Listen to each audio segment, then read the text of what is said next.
wrath. Are they fathers and mothers to mortal beings, ready to love and scold, guide and mould lives? Or are they simply children themselves playing with ant farms? Sheo is no exception. You would be thought incredibly unlucky to catch the attention of this one. Mischievous and tricksy of nature, easily bored, sates his lust for excitement, meddling with the lives of mortal and lesser beings. It is at such a time Sheo brings together 6 strangers to unite them as one party. Now, is this an act of impulse to amuse himself?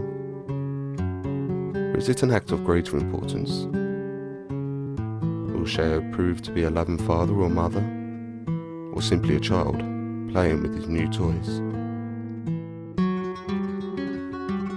My mother Eshrel was an elven druid skilled in herbs and medicines. My father was Jathiah, the human commander of Lord Melchiah's forces. When I was maybe 6 or so, Lord Melchiah tasked them with finding the source of several vicious attacks on local farmers and woodsmen. Rumours spoke of undead roaming the land instead of laying peacefully in their graves. Unfortunately, they never returned. After several months, my mother's people shipped me off to my Uncle Holdor to be raised. Uncle Holdor, unfortunately, knew nothing of elven ways, or even raising daughters. He was too busy training his own sons to become warriors, and I was thrown right in with them. I endured bumps, bruises, and broken bones right along with them all. It was 3 years later when news reached us of my parents' fate. They had been killed and eaten by ghouls. Burning hatred for the undead took root in my heart that day. As I continued to train in the martial arts, I discovered I had a gift for healing, and soon lessons with the local clerics was added along with my other duties. I am Irelia Braveheart, and on the night of my 16th birthday I left my uncle's home and set out on my own to try and do something about the attacks plaguing human and demi-human alike in my own little piece of the world.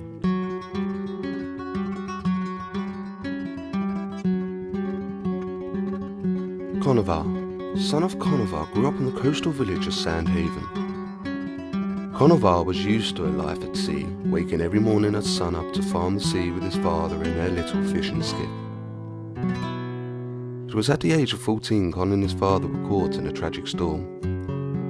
Con's father was thrown from the vessel, disappearing into the chaos that was the sea rolling in on itself. For 2 days, Conovar battled against the fury of the elements, getting cast out into the vastness of the ocean. Exhausted and near death, the beaten skiff was sighted by a preying vessel. Pirates. Captain Hoik, with admiration to his fighting spirit, took Conovar into his crew of buccaneers, giving him his crew name, Storm Rider. 5 years of merriment and scandalous behaviour, Conovar finally manages to buy his way out of the services of Captain Hoik and departs the ship and crew next time they make port. With the plan of buying a ship and crew of his own, he will not hesitate to do anything good or evil to come by the coin.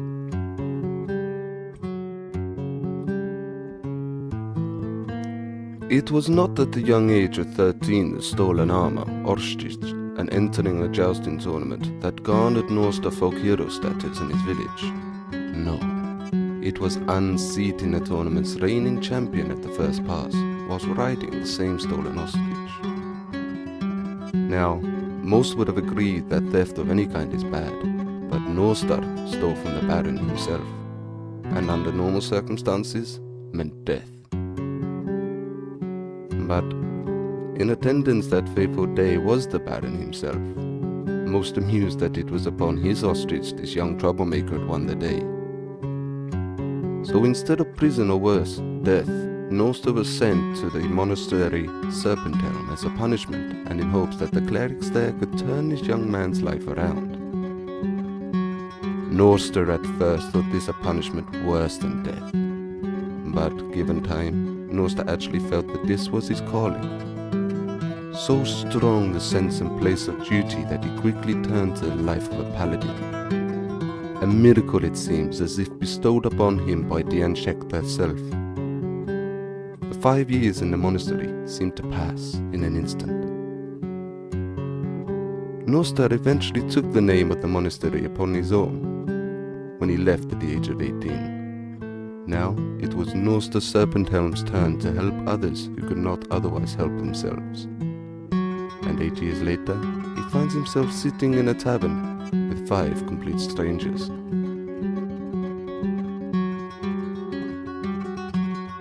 Born in the far western mountains, Banduru Brunanvil grew up during a time of great strife for his dwarven people.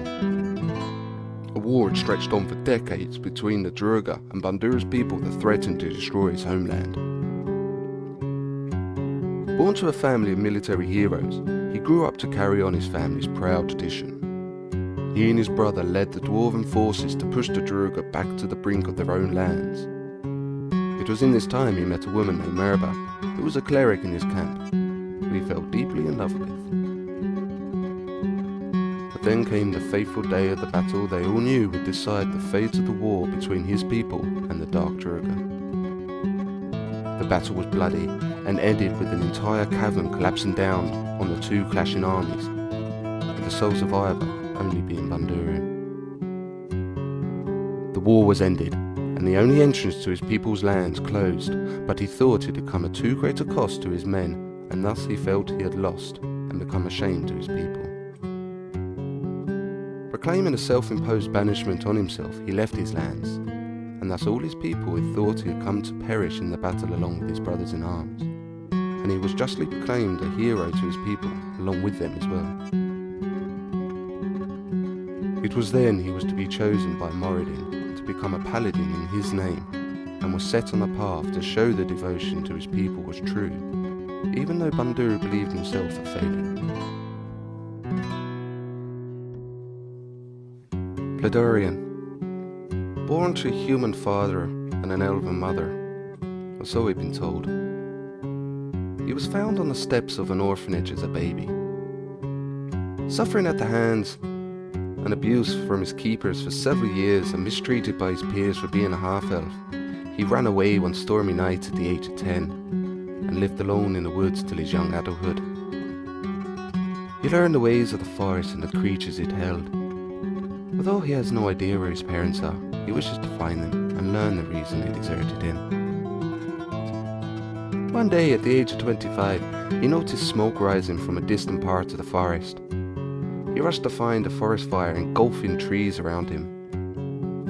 Finding a village nearby in his deathly past, he warned the common folk and helped evacuate the village, even returning to save a young child trapped by the flames. Word of his actions spread from village to village, and he was soon known as a folk hero throughout the land. Although not much is known about Vladorian, he always lends a helping hand to the less fortunate when it's necessary, whether it be from a natural disaster or a corrupt baron. He will not stand for tyranny and believes in equal treatment of all. He will go to any lengths to achieve his destiny, without concern for failure or consequences he may sow in the process.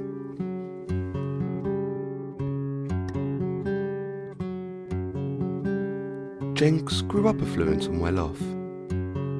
The son of a wealthy landowning lord decided the pompous nature of nobility was not worth the effort, and turned to the streets and thievery in his late teens. However, not before securing a sizable loan from the family coffers. Often using his strikingly handsome looks to woo the fair maidens of the land and make off with their noble husband's gold, Jenks uses his knowledge of noble life to acquire a small bit of wealth while remaining unnoticed. Due to his upbringing, Jenks thoroughly enjoys stealing from the wealthy, as it adds coin to his pocket and ruins the day of a nobleman.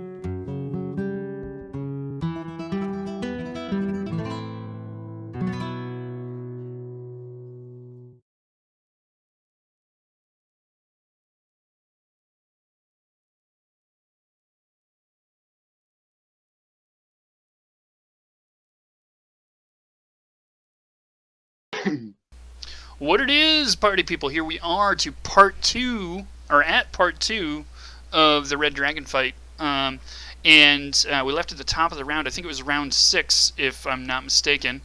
And so it's going to be Conovar's turn to start up. They're fighting this red dragon. They've got it pretty well surrounded. They're beating it up pretty solidly. And who knows if they're going to come out the other side. TPK this week, who knows? But we'll see what happens. Do you folks have anything that you want to do in terms of housekeeping prior to getting this fight underway? Yeah, I want to summon Chuck Norris with a BB gun. I feel like that wouldn't be too effective. All right, so let's start it right off with Conovar's turn. It's your turn, Conovar. What would you like to do? Oh, batters up. Let's get swinging. Let's get swinging, he says. Let's do it.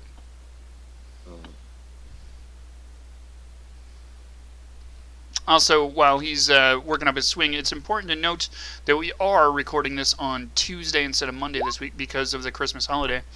So you swing that longsword at him for 19 versus AC, and that just barely hits. Go ahead and give me some damage. One slices right through his wing. And I do believe we decided you get advantage, even though it's kind of questionable. So there you go. You did 8 damage to him.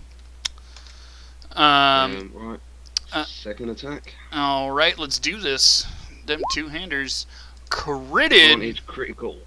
Get in. Roll that damage for 6. That beautiful bean footage. All right. Hang on. I've got one more. Got me off hand now. All right, go for it. Go for it. Okay. Just see if I can get this. Let's see if I can chop his wing off. Thunder is working on the tail. You're just like jabbing at his wing, slicing it up. Even with advantage, that didn't even kind of work out for you. That is unfortunate. All right. So is that it for your turn? Yep. Let's kick it over to Vlad. What are you going to do there, Vlad? Hail of Thorns? No, that's a horrible idea. Listen to JT, that always works. Yeah, exactly. No, it always goes the opposite of what you would expect. No. I'm just going to go ahead and make 2 shots at him. All right, go for it. With the bow. Notch and loose for 12, because you don't get a flanking bonus here, I don't believe. Nope. All right, and then notch and loose another. For 11, unfortunately, both of those miss. They probably distracted him a little bit, maybe. But no such love. Anything else you'd like to do during your turn? Yes, I'm going to move. All right. Go ahead and move to where you'd like. JT, could I have control of my token back? You should both have it, but yes, I can give you control of it. Or at least make sure that you have control of it. Alright, I'm just going to move there. Alright, sounds good. That brings us around to the dragon's turn. Give me just a moment while I confirm. Oh, God. Yeah, you should have control of it. What about our friends? What friends? You mean up in the top there? Yeah, you skipped them. Oh, right, because I never dropped them in the turn order. You are correct. Yeah, we've got Teaspoon, Duckface, and... Okay, who's diagonally behind me up against the cave wall? That's a dead lizardman. Thank you. Okay, so we've got a Spoon Man, we've got a Mister, and we've got a Scoot Boot, and that hits. Alrighty. So that's our Spoon Man. Just sorry, almost said throwing a fireball. He throws a magic missile at him, and that does 8 damage to him. Math is hard. Magic missile. Magic missile hits automatically, doesn't it? Yes, it does, and it does a fixed amount of damage. And then we have a Mister who's going to go ahead and swing at him. Previously he was healing you folks. He's changed up tactics because the dragon's kind of getting in the way and such like that. And so he goes ahead and he throws a radiant fire.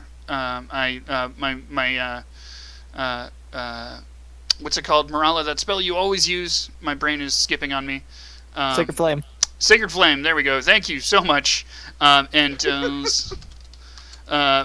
brain is just not doing it for me right now. He does 7 damage to it.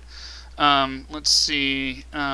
So there we go. Just doing some math there. And then Scoot Boot, he goes ahead and he pulls out. He does 2 attacks from his mechanized kind of auto crossbows that he has switched his hands out for.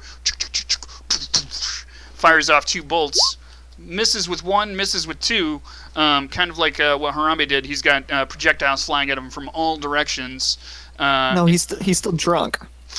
Yeah, right. All right, and so that brings us around to the dragon's turn, who recharges that flame breath, and sucks in. You just like this superheated suction into his mouth. You feel yourselves being kind of drawn towards it, and he actually spins in place, spins around, sees the problem that is these 3 folks kind of pulverizing him. And for those of you who can't see him, Scoot Boot's actually right here. He blends in with that rock really nice with that metallic look. So he goes ahead and he bursts his fire breath out. Let's go ahead and click that. Boom. And so those 3 folks, as well as just calculating, please wait. Bundiru, give me a DC 18 dexterity save. Damn you, JT. I know, I try. Yeah, that's 17. There ain't no way I'm gonna get this. All right. Fucking shit. All right. So everybody here takes. Hang on, dude. Remember, you got that amulet. You can re-roll. Well, you've done it 3 times anyway. No, that was me rolling for the 3 guys in the back here next to the portal, the 3 knights. All right, but dude, you can re-roll a saving throw because of your amulet. It's true. Go for it. Yeah. Unless I get to pull advantage on this. No, you do not. But you do get to re-roll. And nope. Jesus Christ. So everybody in that 30-foot radius there goes ahead and takes 31 points of damage. And so Spoon, the guy that you've so lovingly known as Spoon, is incinerated on the spot. He's just like not even kind of anything left. Scoot Boot is thrown against the wall. He's red hot and goes offline. And Mister just barely gets a shield up in time, and is blasted against the wall. The shield shatters, and I don't mean like a physical shield. I mean like a ward shield almost. And he's blown against the wall and it shatters, still kind of crushing some bones and doing some fire damage. He is down and out, unconscious against the wall. And so we're going to go ahead and throw a token on him. That shows that he is down and out. We're going to go ahead and throw one on Scoot Boot that shows he's down and out. And Spoon, I am so sorry. You're dead. Bandura, you're not dead. You should just be knocked out. You didn't go negative. What's your bloodied value, Bandura? It would be 20... Oh, God. 20-something, 28? You didn't go to negative 28, did you? No, but okay, getting there. So, well, you're just at 0. In 5e, they don't count negative. If I were to do over your negative bloodied value in damage in 1 shot, you would die. But you're just knocked out in this case. So you'll need some of your healers to come to your aid. All right, and so that's going to conclude our dragon's turn. That would come around to Banduru, who has to do... Oh, yeah, that's nice. Yeah, you have to do a death saving throw. I want to hear sound effects for you getting roasted alive as well. Oh, God. Sizzling dwarf. Sizzling dwarf is never fun. Well, no, I'm just cooking inside my armor, so... It's sizzle. It kind of held up all right. It didn't kill you. Do you make a bing noise like a microwave? There you go, death save. Ding, That's a ding. success. So you're 1 step closer to stabilize, which is nice. That brings us around to 1 hit point Aurelia. What would you like to do? 'Cause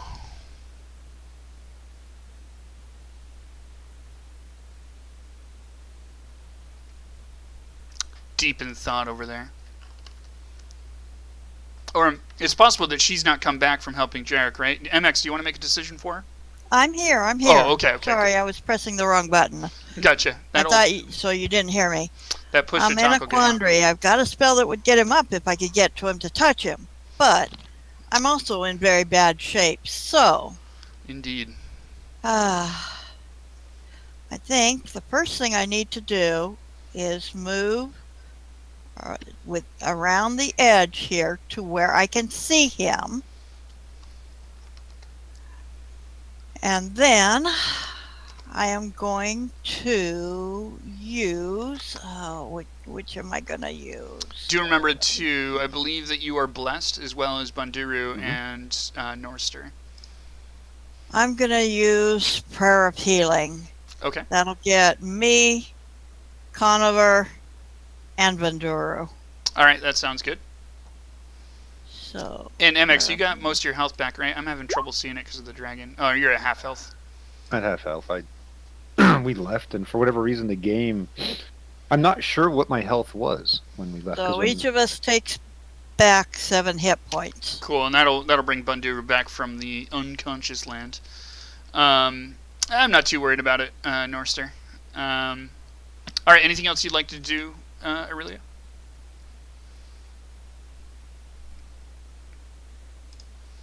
I'm not sure that there's a ton you can do. You've got movement in there. You've got an action in there. And so any minor actions you'd like to do? Such as stick your tongue out.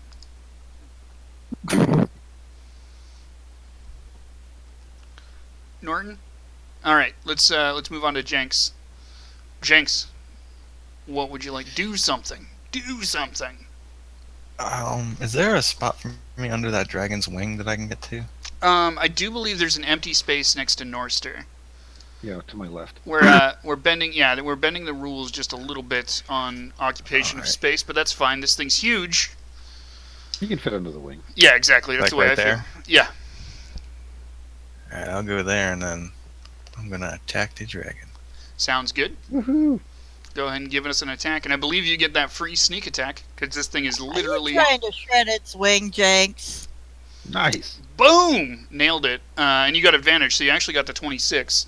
Not that it matters, that hits. So you did 7 piercing plus the sneak attack for a total of 15. Unless you're going to add anything else on that. No, I can't. All right. Anything else you'd like to do with your turn? Yeah, Sapphire's gonna bite him. There you go, that minor action. Go for it. Bite onto his tail, see if you can pull it off. I weakened it. Oh, there you That go. That hits. hits. Sapphire is already kind of like dug into that claw, piercing the claw, and she instinctively just latches on harder for 6 piercing damage. You guys are going to town on this guy. And Jenks is going to stealth. All right, go for it. Under the wing. And he got, Jesus Christ. Jenks is vanished like a fart in the wind. He vanishes, and then is completely stealth. But the red dragon uses a legendary action and detects Jenks immediately after he's stealthed. So What action? It's called a legendary action. No, that's not the name of it. Yeah, it is. Oh, it's called detect. Is called the action. I think you're cheating. I call shenanigans. Shenanigans. Is that another legendary action? Shenanigans. It Yep, could be. that's my legendary actions. You Shenanigans. might see. That's the GM's legendary action. Yeah, I'm out to kill you guys. That's exactly what's up. I know you just don't want to do D&D anymore, don't you? Oh no, I love D&D. Yes, he uses a legendary Genocide action. as well. What was that, Sergeant? I said you love D&D, and I said, and it seems genocide as well. Oh, you guys will pull through this. You're doing. He said that JT said that we were the ones doing the genocide, so he Yeah. just doesn't like our characters. Oh no! I love your characters. This is fun. Anything else you'd like to do, Jenks? No. Norrister, you're up. Awesome. Let's put some full plate of fucking steel on this dragon. Boom. Even though you're kind of lacking the full plate, we'll get that to you eventually, though. And unfortunately, you bash that mace against it, and you kind of hit like a soft spot, like in the wing. And so your mace just kind of bounces around in that loose skin there. Doesn't really do anything. All right, take another attack. All right. Coming out with another attack. You baseball swing that shit. Boom! That one hits him. This time you got him right in the knee. This dragon used to be an adventurer, and then he took a full mace and plate from fucking steel in the knee for 7 bludgeoning damage. Now, do I wait? I thought no, that's with branding. Okay, I just have Vow of Anonymity on him, so. Indeed. All right. Anything else for your turn? Let me see. Can't you add your bonus. D4 to your attack roll for that first attack? It's just the attack roll. Ooh, good call. You could roll a d4 for that first attack. I'd let you retcon that. Okay. You got to get a 2 or better. And a 1. Yeah, right? Oh, no. There's the 3, so you do 9 bludgeoning damage as well to the dragon. Nice. Excellent. Let me see what I got as a bonus action here. I don't remember what spells I have Yeah. because it did not keep track. Branding I'll Smite. use that as my bonus. Okay, this is concentration for 1 minute. That is going to blow away your bless, I believe. I'm not blessed. I just have Vow of Anonymity, so I always get advantage on my rolls. I think This is Banduru something- and Aurelia are affected by your bless right now. They have the bless tokens on them. Oh yeah, okay, yeah. Yeah, I am Vlad. Yeah. Oh, yeah, that's right. You didn't do yourself. And Vlad. Wait, So, I thought. Okay, I thought Aurelia cast bless. No, it was my bless. You're right. yep, so that bless would drop if you do Branding Smite. Mhm. All right, that's fine. So if you guys want to remove those bless tokens from your character. And then, so just to sum this up for the folks out there, the next time you hit a creature with a weapon attack before this spell ends, the weapon gleams with astral radiance as you strike. The attack deals an extra 2d6 radiant damage to the target, which becomes visible if invisible, and the target sheds dim light in a 5-foot radius. That copy and paste from your OCR is fun. And can't become invisible until the spell ends. So there you go. Do you want to retcon it and say you did the Branding Smite before you did your attacks? Why not? Okay, that means you can do what, 46 radiant damage? Mm-hmm. Because you got the 2 attacks, they both hit. You add 2d6 to each of them, so give me 4d6 and I'll add that to the damage.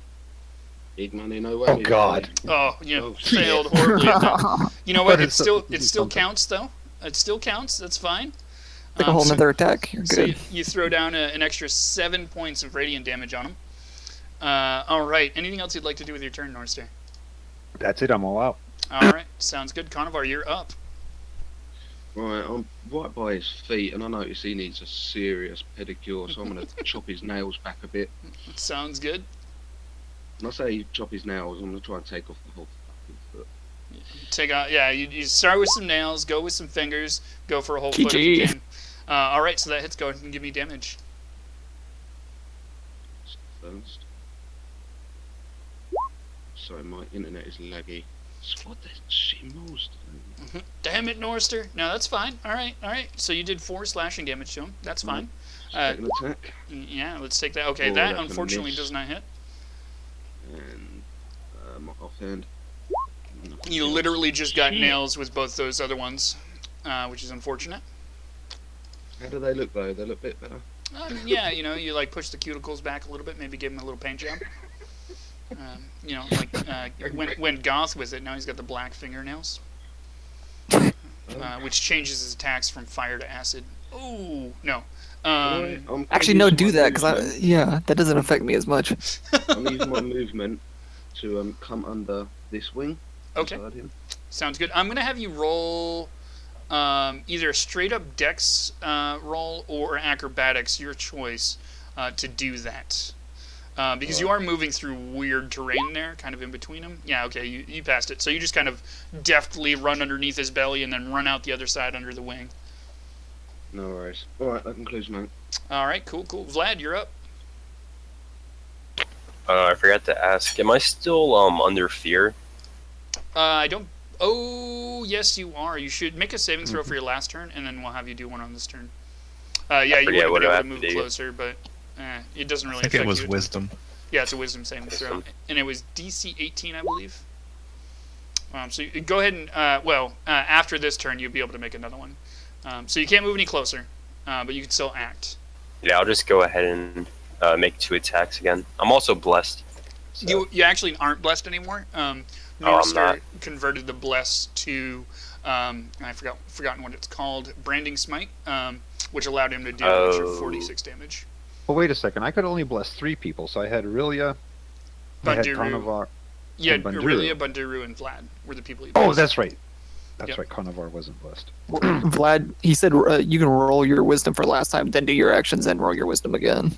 Okay, I'll just go ahead and make 2 attacks. Okay, that sounds good. Now, unfortunately, that's a miss. Loose and miss, and a Oh, God. crit Oh. fail. We won't penalize you too much for that. So you just go ahead and you go to take a shot, and loose it into one of these dead lizard man bodies in front of you, and it doesn't really go much further than that. The body explodes into a majestic explosion of blood and gore, but that's it. It was spectacular. Anything else you'd like to do? No, that's all I can do. All right, cool. So we're back to the dragon. Make your saving throw. Yeah. I'll Oh do yeah, that. yeah. Definitely do your saving throw. It's getting pretty close on. This is our 7th turn since it happened, so it's got Yeah, 3 more yeah, turns. exactly. All right, so things are gonna get crazy now. Kind of noticing this skittering Carnivar going down between his legs. We're gonna go ahead and try to bite at him. Does a 19 hit you, Carnivar? He's like quickly going to. Sorry, yeah, that hits. That hits. All right, he's Wait, gonna where go. is Carnivar? He's under the right wing.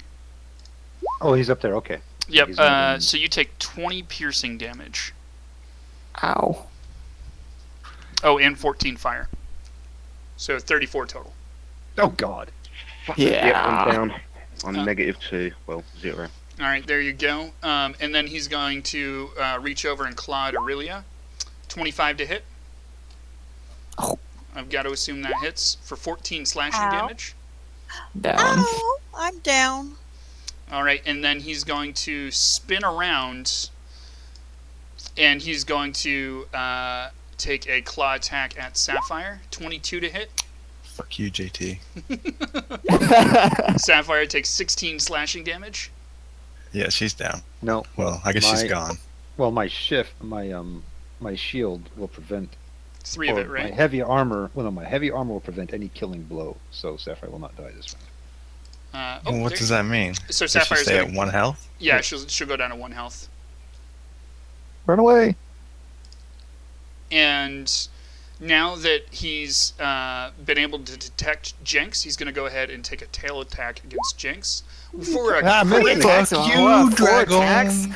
critical fail of 15. Tail Oh, his falls tail off. falls off. Tail falls off because it is already weakened. I've chopped it almost off. That's awesome. That's awesome. He accidentally heals me instead. All right, so here's what we're gonna do. I'm gonna let Oh, no. Jenks. He goes to whip Jenks with that tail. Just whoosh. Jenks, roll an attack for me, and we'll give you advantage. Screw it. Oh, he already. Oh. Wah, wah. Wah, wah, wah. So that tail is super screwed up, but still not quite enough to kind of like get lobbed off or anything like that. Jenks takes a swing at it because he sees that opportune moment where the tail just kind of like lays right out in front of him. He goes down to slash at it, but the dragon just kind of moves it out of the way real quick before he can do any sort of real damage. That concludes. Oh, wait, hold on 1 second. One more roll. All right, that concludes the dragon's turn. Banduru. Oh, so he's got his breath back. Yes, Yeah, yes, he's indeed, got that's his what breath that back. is. Banduru. What about saving throw for the 2 down wizard and robot? They're just down and out. They're unconscious as hell. They're not Wow. making death saving throws or anything like that. They're just out. If you were to heal them, they would come back up. But they're more or less in as a game mechanic in stasis for the fight, unless you choose to aid them. All right, Bandura, you're up. Okay, so as he is spinning around and doing whatever to Jenks, can I latch onto his tail and climb up his back and get both attacks still, or would that take an action to climb up his back? You couldn't climb up his tail, but you could kind of climb up his left side. By the way, Carnivore, you're not dead. You're just knocked out.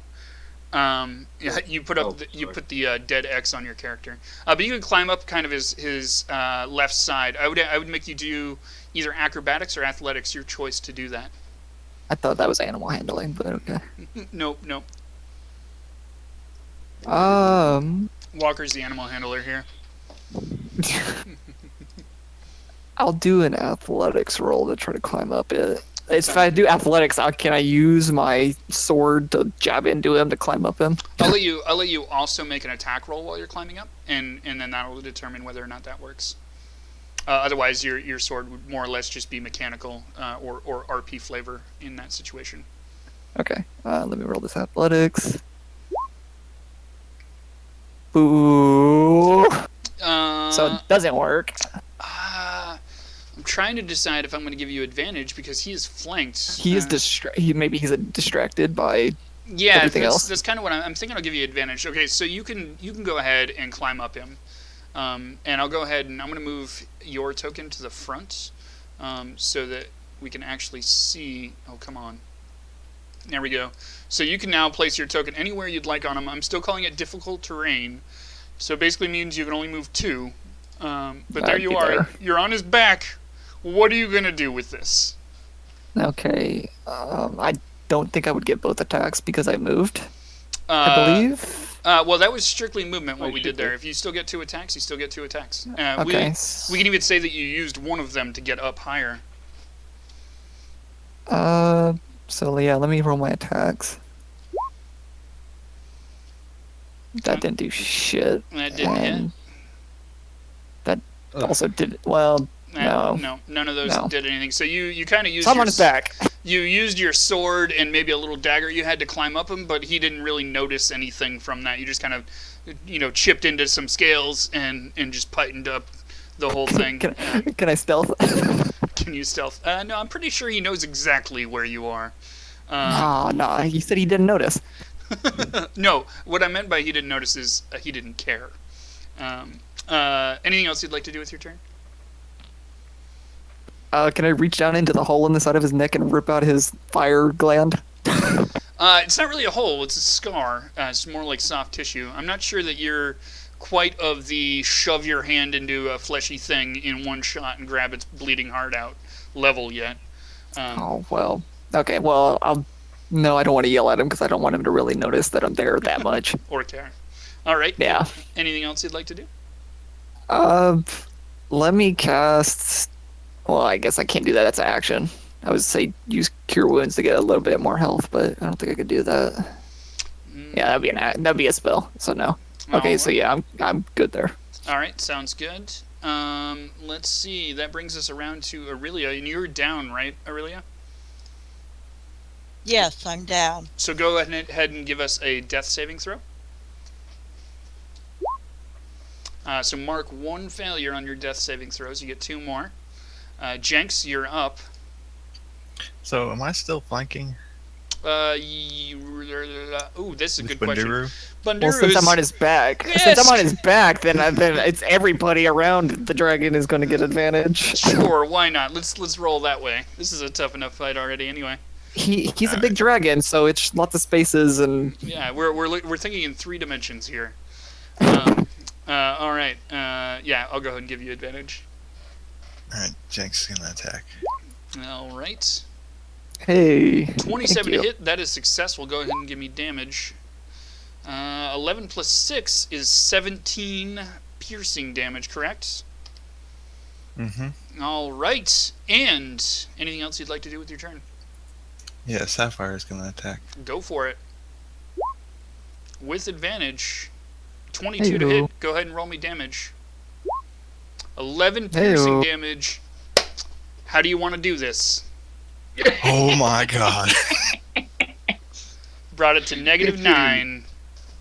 Oh, my Oh, God. alright. Sapphire is gonna pounce on its back, knock Bundaroo off. All right, sounds good. Hey, Bunjuru, shithead. roll a 1d10 And then- here. I'll roll it for you. Actually, give me an athletics saving throw, Bunjuru.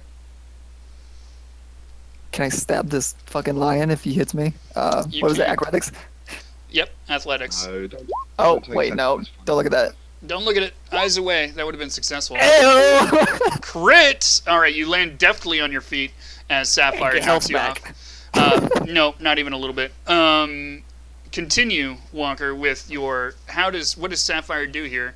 Let me go ahead and send She's the gonna dragon. bite it right on the back of its neck and then just crack its spine.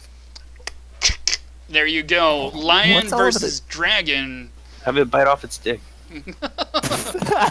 She's not that kind of cat. She's Why not is that there kind of confetti cat. on the dragon? There you go. Snapped the spine of the dragon, and the dragon just kind of. It looked like it was good to go. It was gonna kick your asses, and just all of a sudden, lion on the back, snap spine, its eyes roll back, and it falls to the ground. All right, encounter finished. Thank fucking Jesus and Moradin and Diashek and There you go. Who got screwed up in that fight? Who's Jesus? That's a Yeah, we got some unconscious Well- people that need that, gotten one of up. the old gods. All right, you guys are Yeah, that's are in free roam. What would you I like want to to do? loot. Lynx dives into the pile of gold and starts filling his bag of holding. Yeah, Sounds. I'm gonna help scoop the gold into the bag of holding with Jenks. Just literally shoveling it in there. Sounds Well, good. you're unconscious. I got to get you up first. yeah. Yeah. Do we get or do we have to use medicine to get them up or? You can use medicine to stabilize them. You're in free roam now, so everybody is kind of automatically stabilized, and that includes our two friends, our molten red hot Scoot Boot and our Mister.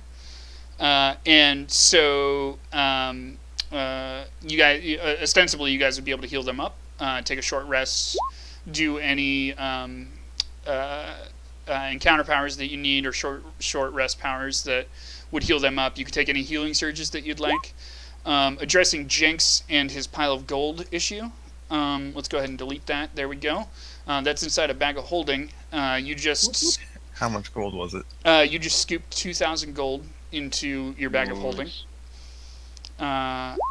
Can I pour my water skin on to cool him down and help him back up? Sure, you dump out your water skin, and it just like when a blade's dropping into the blacksmith thing, like that quintessential scene in the movie. It's just like, and you can He's see. got extra.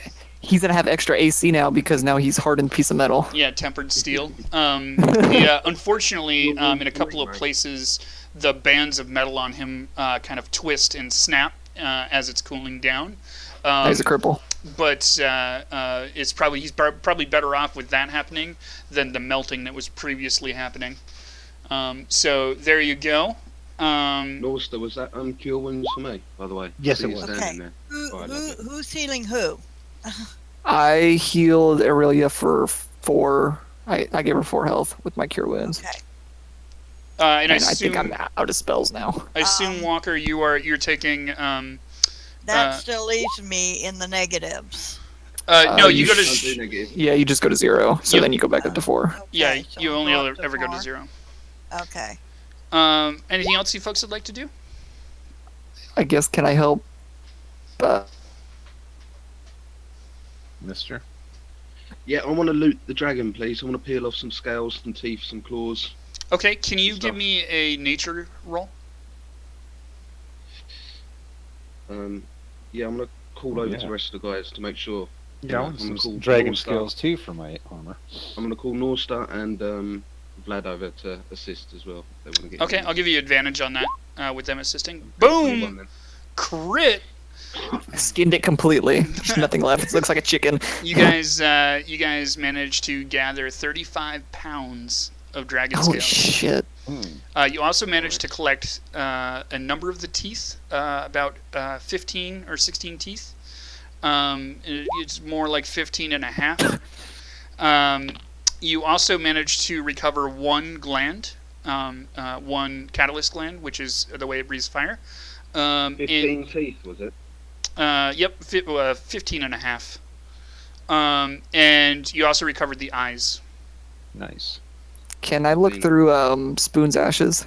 See if there's anything left to maybe give back to Lady to be like, oh, sorry, Sure. your guy got toasted. You managed to kind of sift through the ashes, and there's like some charred remains and some clothing there that's kind of piled up or whatever. You do manage to find an emblem with or more like a token, but almost like a dog tag, with an engraving of a horn on it, and on one side, and then you flip it over, and there's an emerald sword on the back side, with his name Spoon written on it.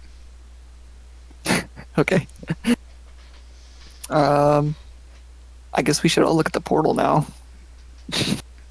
See what the heck's going on with Wait a it. minute. Where'd my token go? It might be under the dragon. I don't know. Or if you...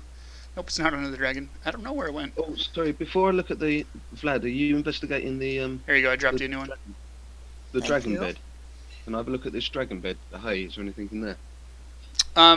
Let's say that you're investigating the entire cave, and you so if you folks want to roll investigation for me, I want to find a lightsaber.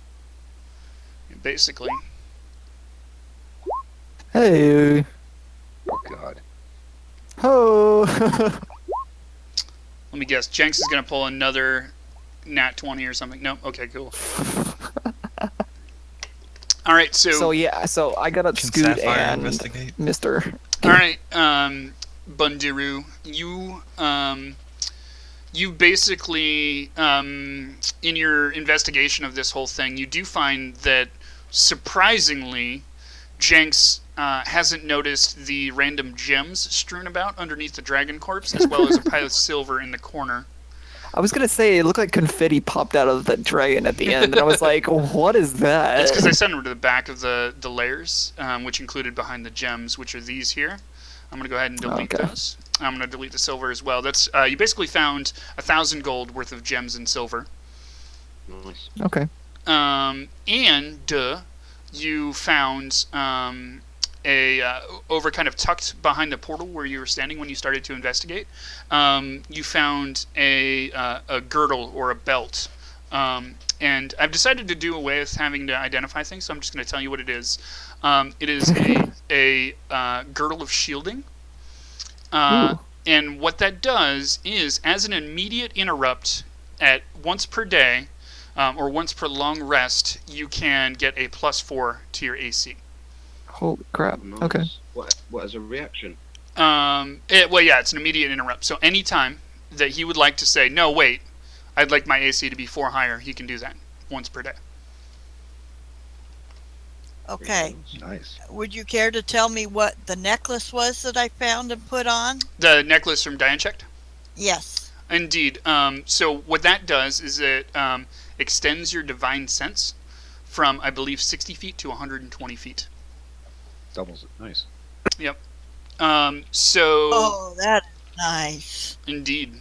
Let's see. In order of investigation, Aurelian got a 14. Sergeant Whiskey got a 14. Who has higher wisdom? Can you tell me who got who has more wisdom here?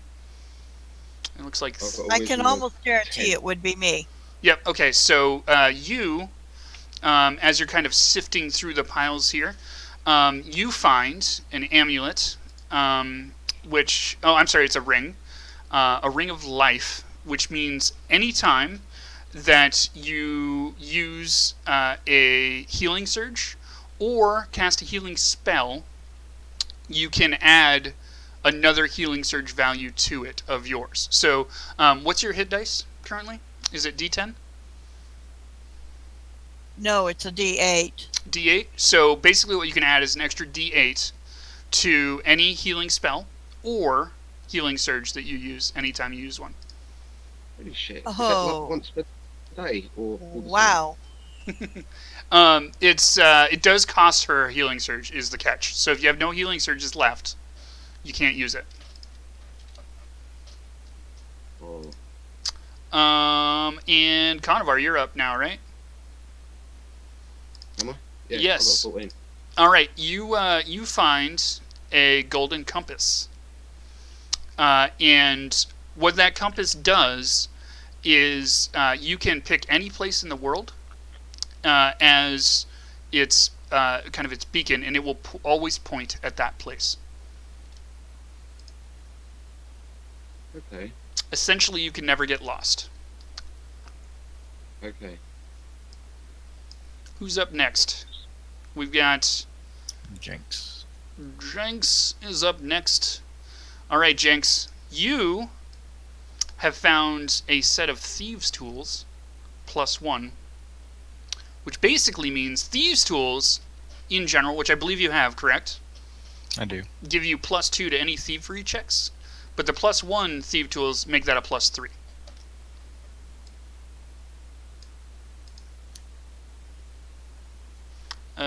Where are we now? Norster and Vlad. Who has a higher wisdom between Norster and Vlad? I would guess it's Norster. Yeah, I got 15. All right, sounds good. Norster, you found. I have a 16 wisdom. Oh. Snap, Vlad. There you go. All right, Vlad found a cloak of invisibility. So once per day, Harry Potter. Nice. you can. That's actually better for him than for me, anyways. Yeah, It's true. you can once per day, you can cast greater invisibility on yourself. And it's important to note that it's greater invisibility. Okay. I don't remember exactly what page that is on the PHP, but you can look it up. It basically means you can do extra stuff. You can make like attacks while invisible and that kind of stuff. And it's good for stealthing about. And Norster, now for you, you find a plate helm of protection +1. Basically what that does is it bumps your AC by 1. Nice. So there you go. That's what you guys kind of found by looking about. Anything else you'd like to do while you're here? We should probably Long take a long rest rest. before before Just anything rest. else. Oh, you don't want to check out this portal. Oh, by the way, let's have the quick After. reminder that Conovar has a bright teal horn in his pocket. That's Oh. also true. Do you want to blow that horn again? Maybe open this portal, Sergeant? Or Conover? Maybe we could Yeah, set it on the we- portal we- and maybe do that. Do we, Do we would really we want to like open the portal when we are in dire need of a long rest? I was just going to say, do we want to have a long rest first? Might as well. All right, you guys want to just pop up a campfire and spend the night here, kind of nestled up with the dragon here? We'll just his cook some of nestmate? it. We'll cook some of them and eat them. Sounds good. Food. I didn't even really include meat at all in the. I'm happy to give you guys like 10 days worth of rations off the dragon meat Oh God. as well, or you could have the dragon eye delicacies. I'm just saying. Is it spicy? Is it spicy? Kind of naturally, it's got like this. It's got this kind of burnt Hot. taste Whip us to up it. Dragon Vindaloo. Barbecue Conover. taste really is what it is. Some dragon Oh, I'm all vindaloo, over that would be vindaloo. awesome. Hipster dragons and their sriracha. You kind of take that dragon gland, the catalyst gland that it uses to breathe fire, and as you're stewing up some dragon meat, you just squirt a little bit of that catalyst out on it, and you can see that it just drops onto the meat, and the meat itself is just kind of sizzling over the fire. But as soon as that catalyst hits it, the actual meat starts on fire, as if you just poured like kerosene on it. Conovar in his pirate days had heard that this was like a delicacy.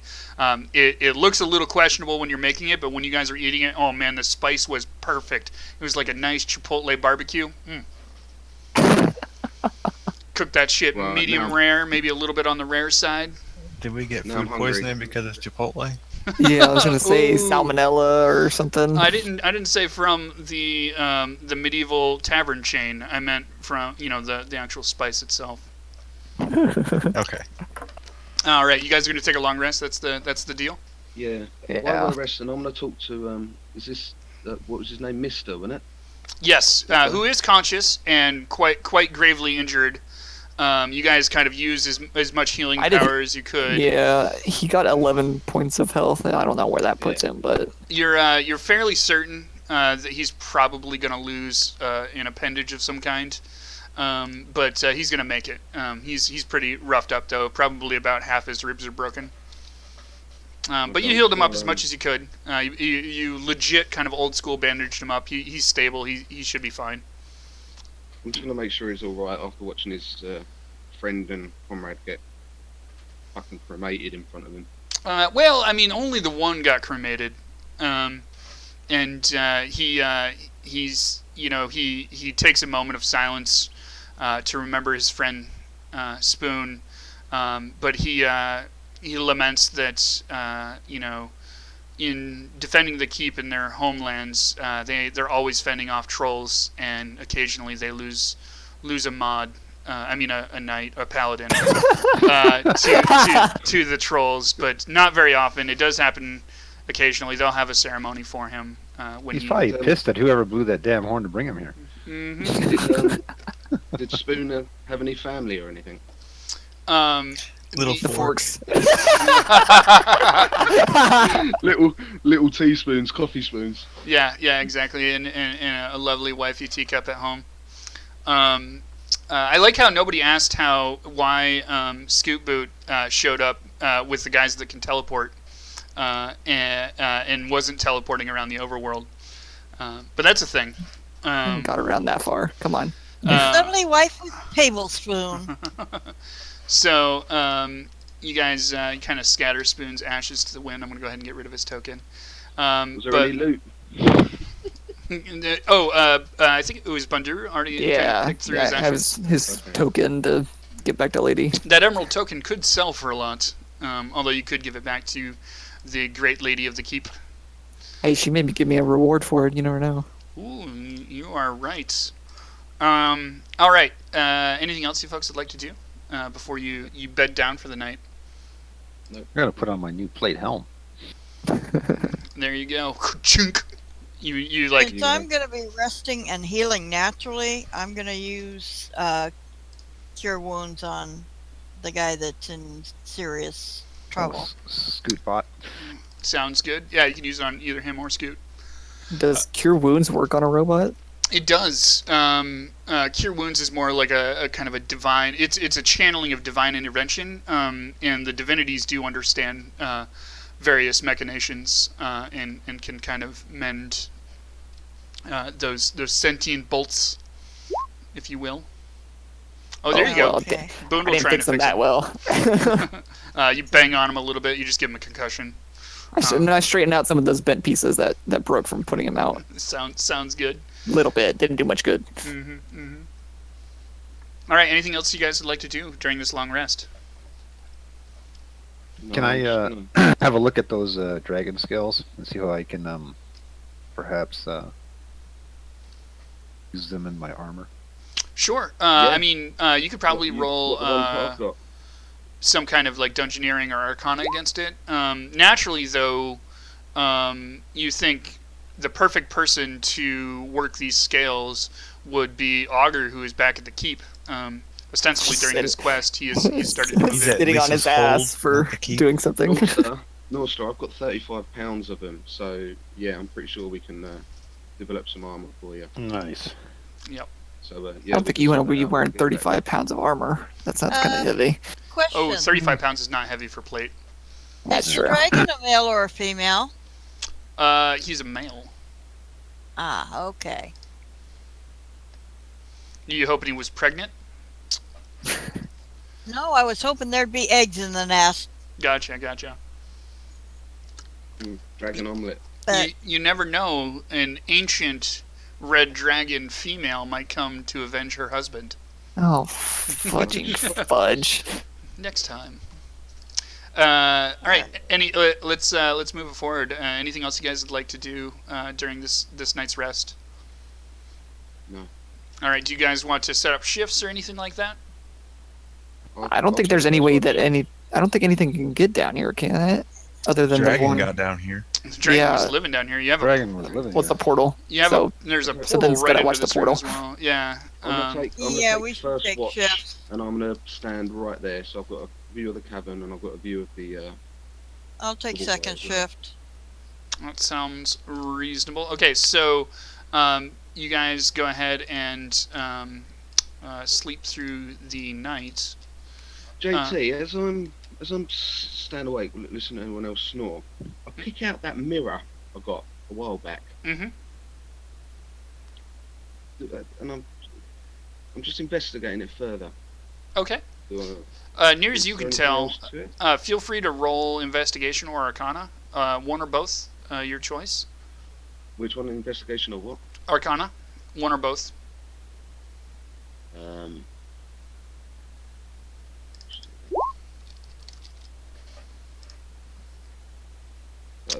Yeah. So near as you can tell. Arcana as well. Yep. Feel free. Wow, that doesn't happen often. You are fairly certain that it is just a run-of-the-mill standard issue mirror, and based on your history of assessing items and such, it's probably worth about 25 gold pieces. Yeah, mirrors were a rarity back then, Mm-hmm. so they're still pretty valuable. They're typically used as reagents in a number of different spells, but you could probably just pawn it off to the nearest shopkeep for probably about 5 gold. Okay, last question. Mm-hmm. Do I recognise the person in it?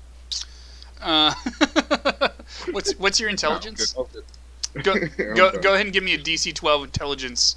Oh no. Roll, saving throw, whatever you want to call it. Oh god. You nailed it. You just barely recognize that guy as yourself. Some light scarring, but just barely. A little bit charred. All right, cheers.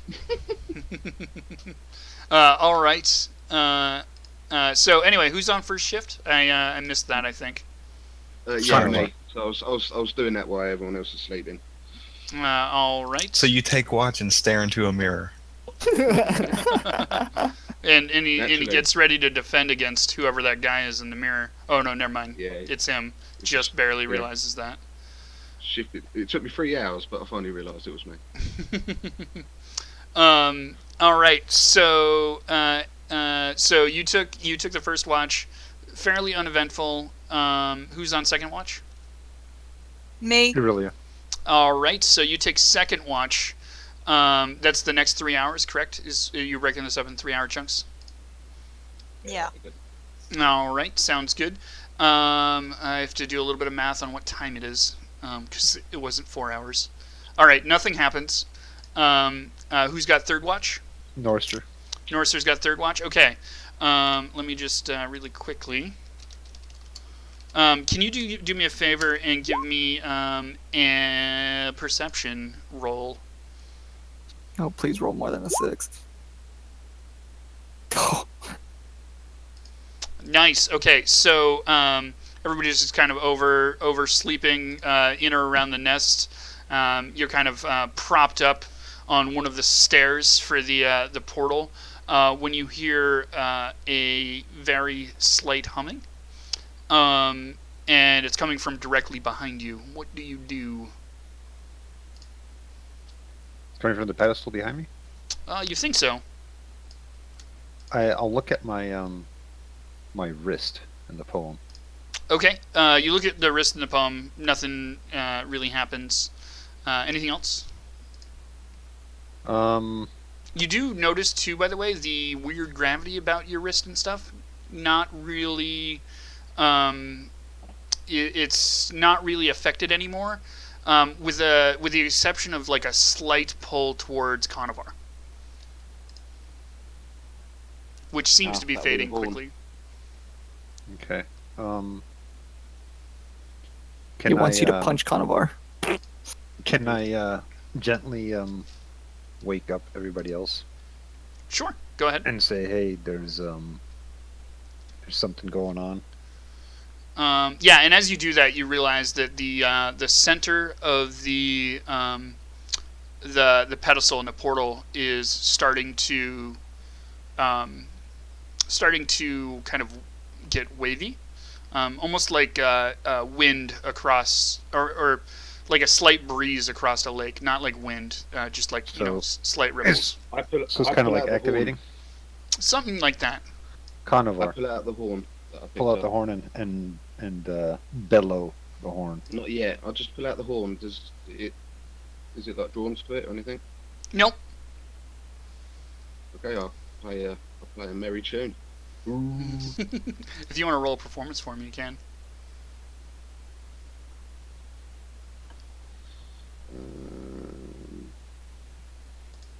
Can I play bagpipes along with them? You can try. All right, you bellowed that thing. Nothing seems to happen though. You don't think? But it was quite the bellow. I hand the horn to Northstar, and I step into the portal. You're just gonna like walk up the stairs and it's almost like a watery surface now, and you drop into there. Bloop. Yeah. All right. Sounds good. So you fall all the way down above your head into what seems like water, and you come flying out the other side. Mm-hmm. Hold on one moment. I have to Okay, deal with this. Northstar, I gave the horn to you. You got that, yeah? Mm-hmm. I got it. And I've got to figure out which token is yours. I think it's that guy there. It's the attractive one. Have you moved? Yeah, I did. I moved over to the portal. All right. What do you see? Well, it looks like I'm on the surface of the moon, really. Oh I'm no. in a, I presume, a cavern with lots and lots of I'm in another cave, really. All right. And by the way, he's saying this into his earring. We're just going to assume that, so you can all hear it. And that seems to be coming yeah, through just guys, fine. I seem to be in another cavern, but I don't see any trouble or anything like that. Just All right. And as a note, Here to come- your here comes south, you see a brick wall. to the south. Yep, you can see where the cavern kind of flattens out. Let's go ahead and drop the audience on there. No peeking, folks. No peeking. What? I can't see a Watch I stream. can't see a brick wall. There is a there is. Let me go ahead and zoom out here. There we go. You can see where the cavern seems kind of flat on the bottom. That's a brick wall, large stone bricks.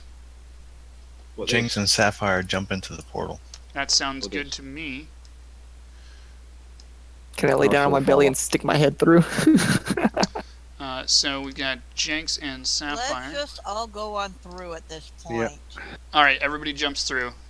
Boom. There you go. Well, can I ask him to bring Scoot and Mr. along? Be like, hey, is it safe there? Can I bring the two injured people with us? That sounds Throw him good. down. Let's go ahead and say that you guys add a Scoot boot and a Mister to your inventories. I'm not carrying him. I'll carry You're him. already through. Don't worry about it. Jenks, stick him in the bag of holding. There you go. That thing's full of gold now.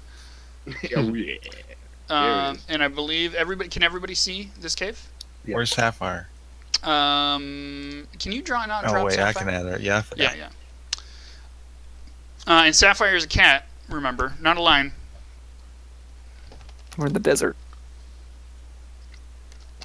This Well, is I mean, a for the this moon, is a cavern. you know, describe it. This is a cavern. It's fairly small. It feels a bit like a den. And you do see a brick wall to the south.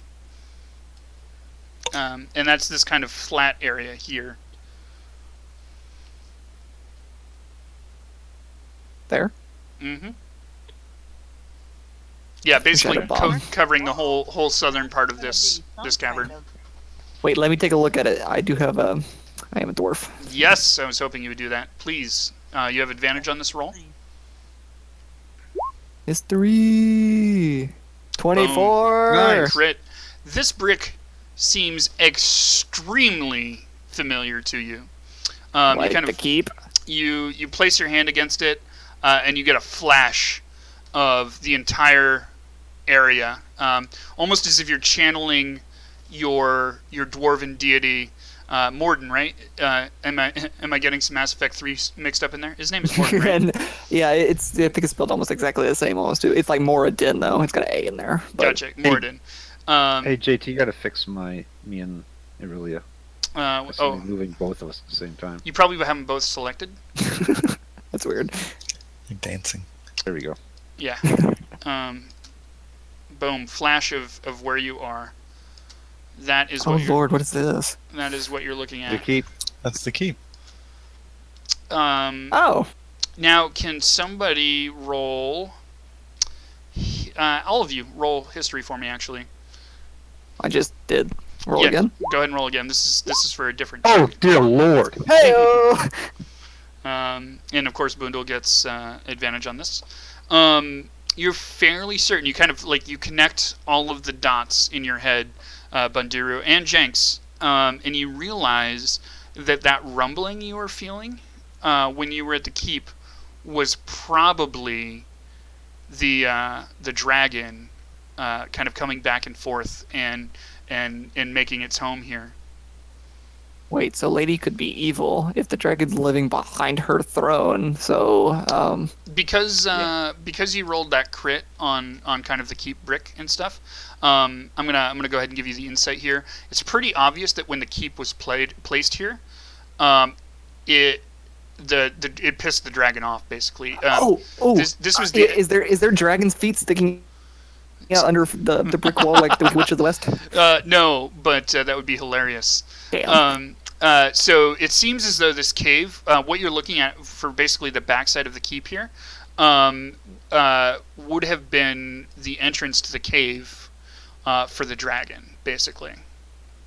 And so you think that that's what caused the dragon's disturbance, is the keep just kind of crushing down on the entrance to this cave, trapped him here, and he basically had to find a way out one way or another, digging in all of these other things and going through the portal and coming out the other side in the Lizardmen area, which probably ultimately led to the devastation of the Lizardmen people, and the Strand is just kind of like upsetting the naturally peaceful hoarding state of this dragon.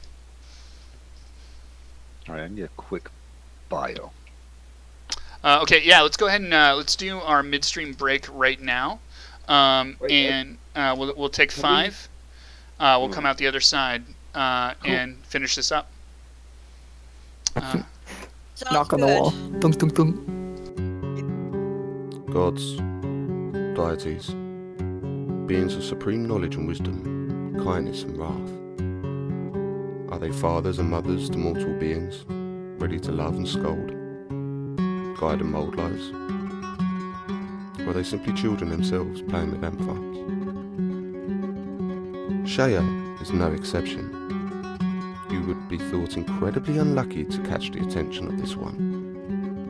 Mischievous and tricksy of nature, easily bored, sates his lust for excitement, meddling with the lives of mortal and lesser beings.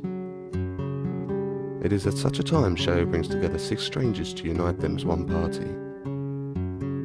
Now, is this an act of impulse to amuse himself? Or is it an act of greater importance?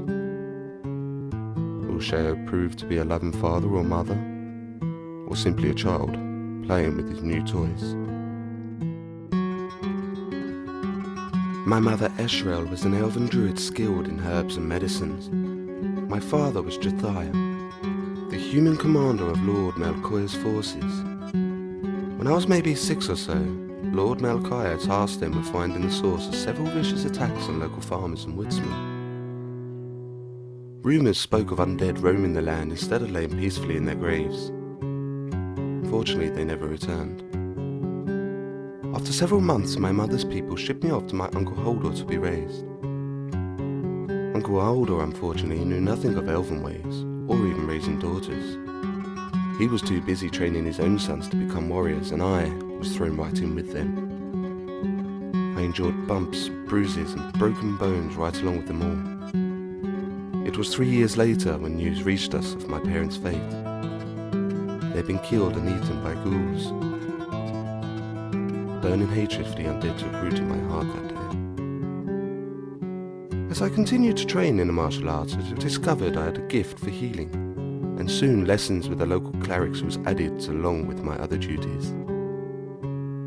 I am Irelia Braveheart, and on the night of my 16th birthday I left my uncle's home and set out on my own to try and do something about the attacks plaguing human and demi-human alike in my own little piece of the world.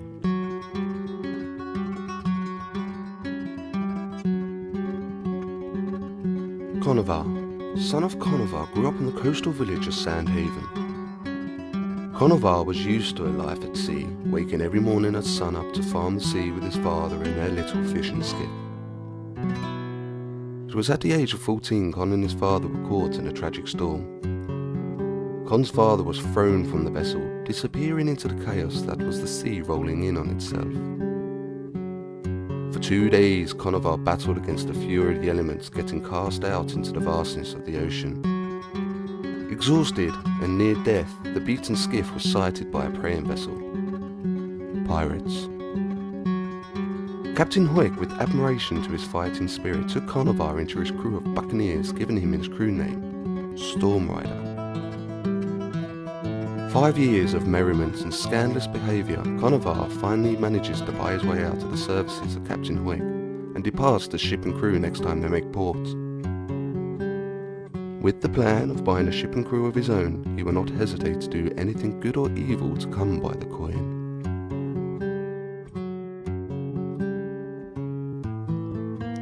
It was not at the young age of 13 that stolen armour, Orstich, and entering a jousting tournament that garnered Norse the folk hero status in his village. No, it was All right, folks, we're back. All right, so we have a problem to deal with. Walker, I'm going to delete your token if you keep doing that. So you guys are stuck on the other side of the wall. What are you going to do? Knock politely. Hello. Norster's I'm gonna pick Norster up and ram his head into it. I don't think you can pick me up, brother. He's getting pretty heavy. No, let's You have just 4 of try us. knocking. Let's try I'm gonna knocking. take see my, if they hear us. I'm gonna take my mace and start Tunk, tunk, tunk, tunk, tunk. not pounding on the brick wall, but kind of Vigorously knocking. yeah. Yeah, basically tapping loud enough to be sure that they hear us. All right, do me a favor and roll with advantage because I'm going to have you roll 2 things, both sleight of hand for nimbleness and athletics. What's tap a wall? All right. I'm basically trying to place the amount of which he smashes at the wall, and so you do manage to knock at the wall rather vigorously, and you chip the brick, but you managed to hold back enough that it was rather loud. Anything else you'd like to do?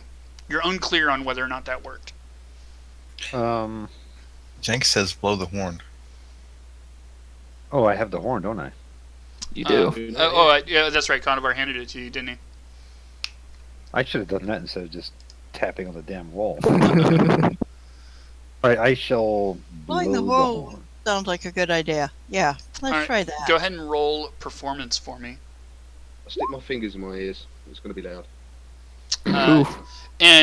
So you pull the horn up to your lips to bellow, and you just kind of spit into the horn, and it gets all salivary and Make a fart sound with it. sounds like Nice. a really Conovar loose snatches it. fart. Conovar snatches it back and says, "What the fuck are you doing?" Wipes it clean. What the fuck are you doing? There you go. Conovar goes to bellow into the horn as well, and gets a little grossed out by the extra spit that he missed. It does make some You noise, just. but it sounds like the noise of a creature you've heard kind of in your travels throughout the moose. seas. It sounded a little bit like something that your shipmates called a Wookiee. Moose. Kind of like French kissing a paladin there, Conovar. I can't Wookiee very well. All right. Anything else you'd like to do? Can I pull out the spoon token and see if it does anything if I press it against the wall? Let's say that you're holding the spoon token, kind of thinking that, as he's bellowing the horn, and you can see that it glows as the horn starts to bellow. Ooh. But holding it against the wall doesn't seem to do anything. Okay. Thought I'd just try it. Maybe we Why should have Banduro blow the horn while he's holding the token. Standing on one foot, facing south. Like all dwarves do. Why don't we just all blow Hold on, the I'll play the horns out bagpipes so while you blow the groupie? horn. And You guys are gonna does get anybody else have any instruments? you guys are gonna Okay, get I some sort of grabs the horn viral and disease. he blows it. I hold the Gentlemen, horn you down for have no Bandura. finesse when it comes to horns, and probably no other musical instrument either. I hold the horn down at waist height, ready for Bandura to actually lick around it and blow hard. Banduru, would you like Christ. to bellow his horn? Go for it. There A you little go. bit did a better. good job. Banduru just gets down waist height on Conover and just bellows. Shut the fuck up. Boom. With the token in hand. The token just flashes bright, and the keep walls almost reverberate and shake. A little bit of dust falls from the ceiling. Stalagmite, I can't remember. Tight as ceiling. A stalactite in the back kind of breaks off and falls, and you wait. Yeah, 5, okay. 10 seconds, 20 seconds, and eventually, a lady teleports Ah. back, and is like, "What the fuck are you doing back here? What the fuck is this place?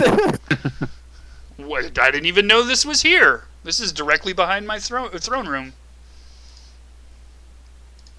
She- She- We're exterminators. We found a dragon back here. Hi. The bill is gonna be huge.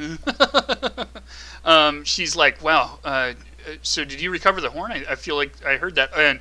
And let me just take a moment. I heard a number of you call it blowing a horn. It's not blowing. It's bellowing. No, Yes, we know. we don't blow Phrasing. horns here. Okay. Phrasing. Bandura blows Phrasing. horns pretty well. And so, what say you, folks?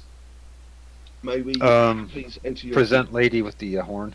All right, so lady takes the horn, and she takes a moment and she holds it close, and then she holds it out in front of her, and she says, "Everybody, put a hand on it." I do. High five. Does everybody put a hand on the horn? I do. Sure. Yes, and Sapphire puts a paw on it. Sounds good. Cat throws in the paw. It's like go time with the team, and she shuts her eyes, and her token glows, very similar to Spoon's, and you guys all teleport to the main room down below, to the south. Here you are in the main hall of the castle, the keep. Sorry. Nice. So she takes a moment. She thanks you profusely for recovering the horn, and she says, "Well, we need to put this back in its rightful place." She moves south towards this giant statue down here. It's a statue of a winged knight that its hands look like it would hold the horn.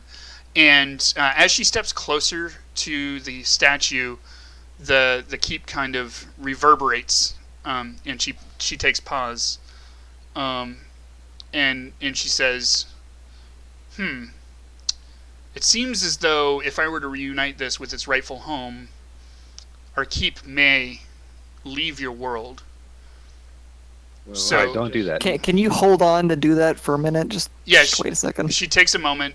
She throws the horn. There's a strap on the horn. She throws it over her shoulder. She says, "Do you have any final business with us before Yes. we part ways?" Yeah. Jenks says our reward. I need to speak with your armorer. I need to speak with your armorer. Just stepping back into the metagame a little bit here. I'd like to remind you that actually, better yet, do me a favor and roll perception. He was left behind, wasn't he? Their blacksmith was in an outbuilding, unfortunately. All right, so God. What the hell? Wait, why did I roll twice? Oh no, that was never mind. The perception was for something that only Norster would have needed. But kind of stepping out through the fourth wall, I'd like to remind you that you guys have an armorer back at your own keep at the hold. Oh, okay. So you probably don't need to worry about that. Con walks Can- up to Jenks and asks Jenks to point out the guard that knocked him out last time he was here. Don't start Is he shit. present? Do you want to, Jenks, do you care to respond to him or try to point that guard out? Sure. All right, go ahead and roll perception for me. And he's blind. You can't quite put your finger on which one it was. It could be this guy Can I in the roll as southwest well? of the room or the guy in the southeast. Can I roll as well? I wouldn't notice it, wouldn't I'll give you a roll with disadvantage, maybe. Because why would you have asked him if you knew who he was? I? Oh, true. Why is Can- it not aiming it? I've clicked can I- it. I'm just waiting for it to come through. Come on. All right. Alright, it might get there, it might not. I've clicked it, it's just not doing anything. My internet's playing up. There you go. There it Yeah, is. you don't see the guy. You don't see anybody that you might remember. So Bundur, you were trying to do something. What were you saying? Can Scoot and Mr. Poof in and Oh, be there? Since sure. I have them in my inventory, and then can I present the spoon token to Lady and tell him that he got sure. vaporized? Let's go ahead and let's start with Lady. You kind of explained that kind of against the portal to the north behind the back wall. You've got an injured Mister and a broken up Scottbot, and the lady designates one of the guards to go tell somebody else within the keep, and she goes and finds another paladin who you don't really see do anything, but eventually you see this paladin come back through. He teleports into this main area with both of them and kind of leaves to the west to basically give them medical aid, you would assume. And then you present, of course, Spoon's token to Lady, and she kind of grasps it and looks down at it and kind of takes a moment of silence, similarly to what you saw Mister do back in the cave, and she you see her just kind of cry a little bit. Her eyes get a little watery. You hear a little bit of EverQuest music playing in the background. What's And EverQuest? What is this? It's it- EverQuest you speak of. it was a song you heard a bard play once. That's what he called it. The theme of EverQuest.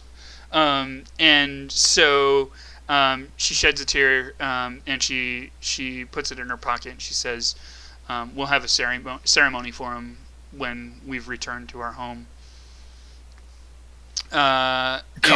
Reward.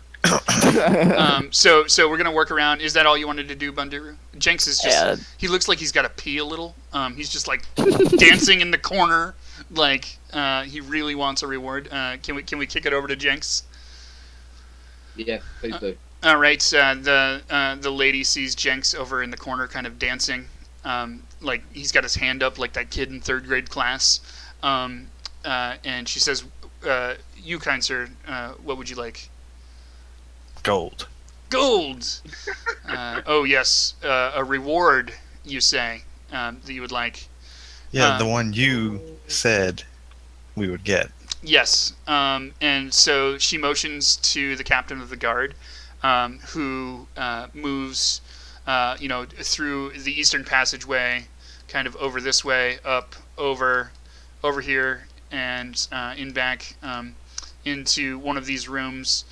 You hear a click and some stone grinding. You don't really see anything. He disappears for a while. Okay. No, you can't go, Jenks. Oh, Fine. come on. The guards will stop you well before you get there. And after like 5 or 10 minutes, he comes back with just 2 giant sacks of jingly jingle and then throws them. He stands right here and he throws them down on the ground right here, down the 10-foot drop. They fall down on the ground and just land with what Jenks gauges audibly to be a very, very satisfying thud. Jenks holds the bag of holding open as they fall. So they just go right into it. Foom, foom. Okay. You have no idea what went in there. We can count it out later. Yeah, that's what we'll do. You know how a bag of holding works, right? You got to think about the thing that landed in there, and then You know, we all saw you do that, so I'll just cast the spell and make you give it up. So Yeah, I'm thinking about the bags that went in there. I'm just picking on you. I'm just picking. So you've got Yeah, I know. some very, very heavy treasure bags that you can loot through later if you'd like, and anything else you folks would like.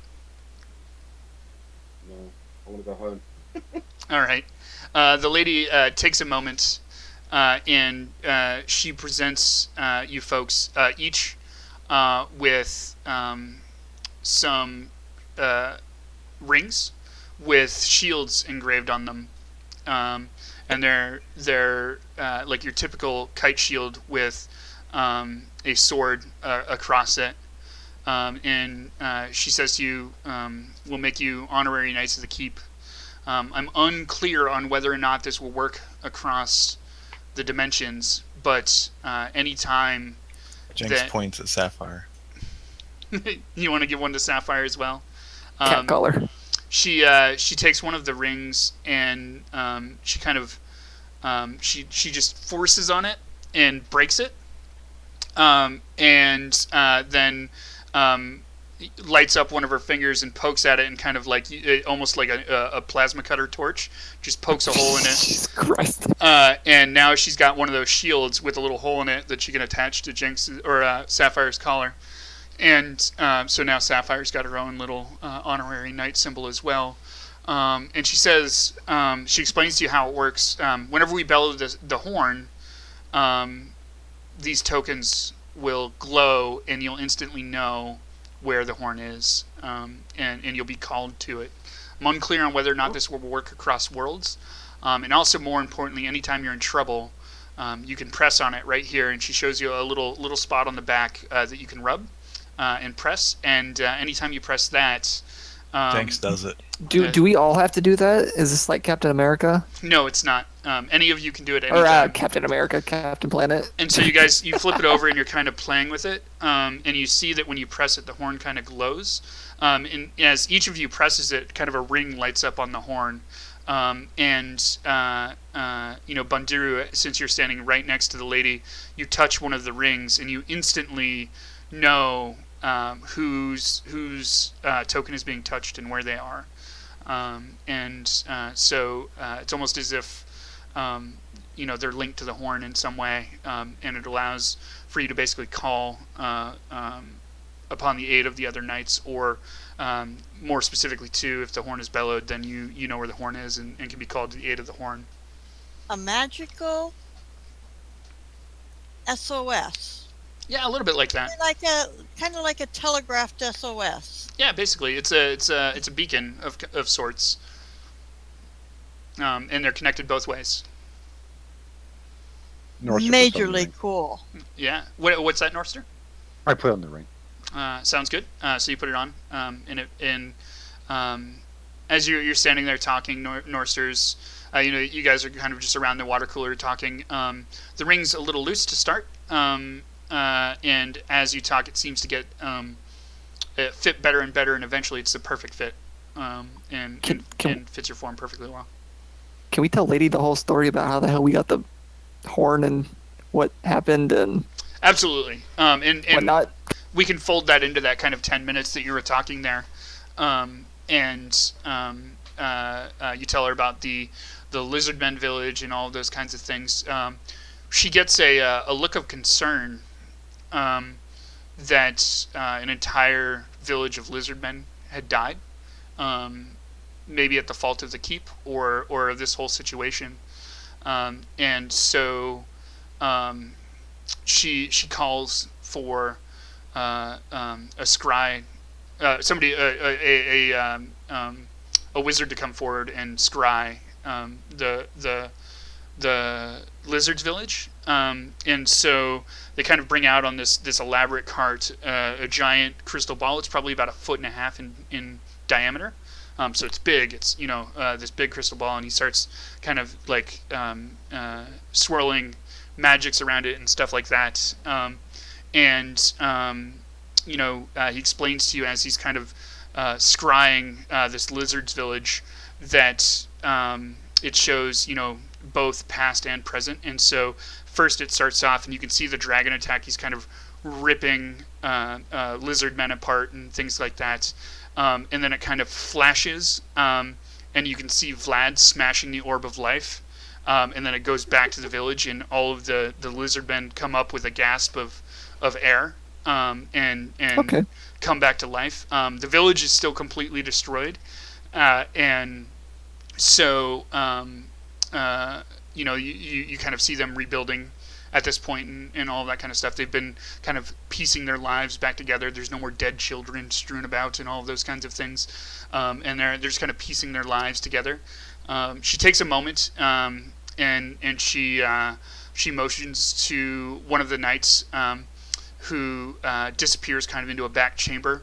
And later you hear some ravens kind of cawing as they fly off, and she explains to you that she sent she left a care package behind and sent word about the Lizardmen village and asked the people of the Strand, although they're in tough times, to take a gift from the treasure of the keep and go help make that village whole again, basically. And she feels very guilty about all of this and all of that kind of stuff. Jenks says it would have been cool if you'd done that right after we told you about the Strand and saved those people. But not lizards. She did. She takes Jenks says that and she says, "Oh well, we did help.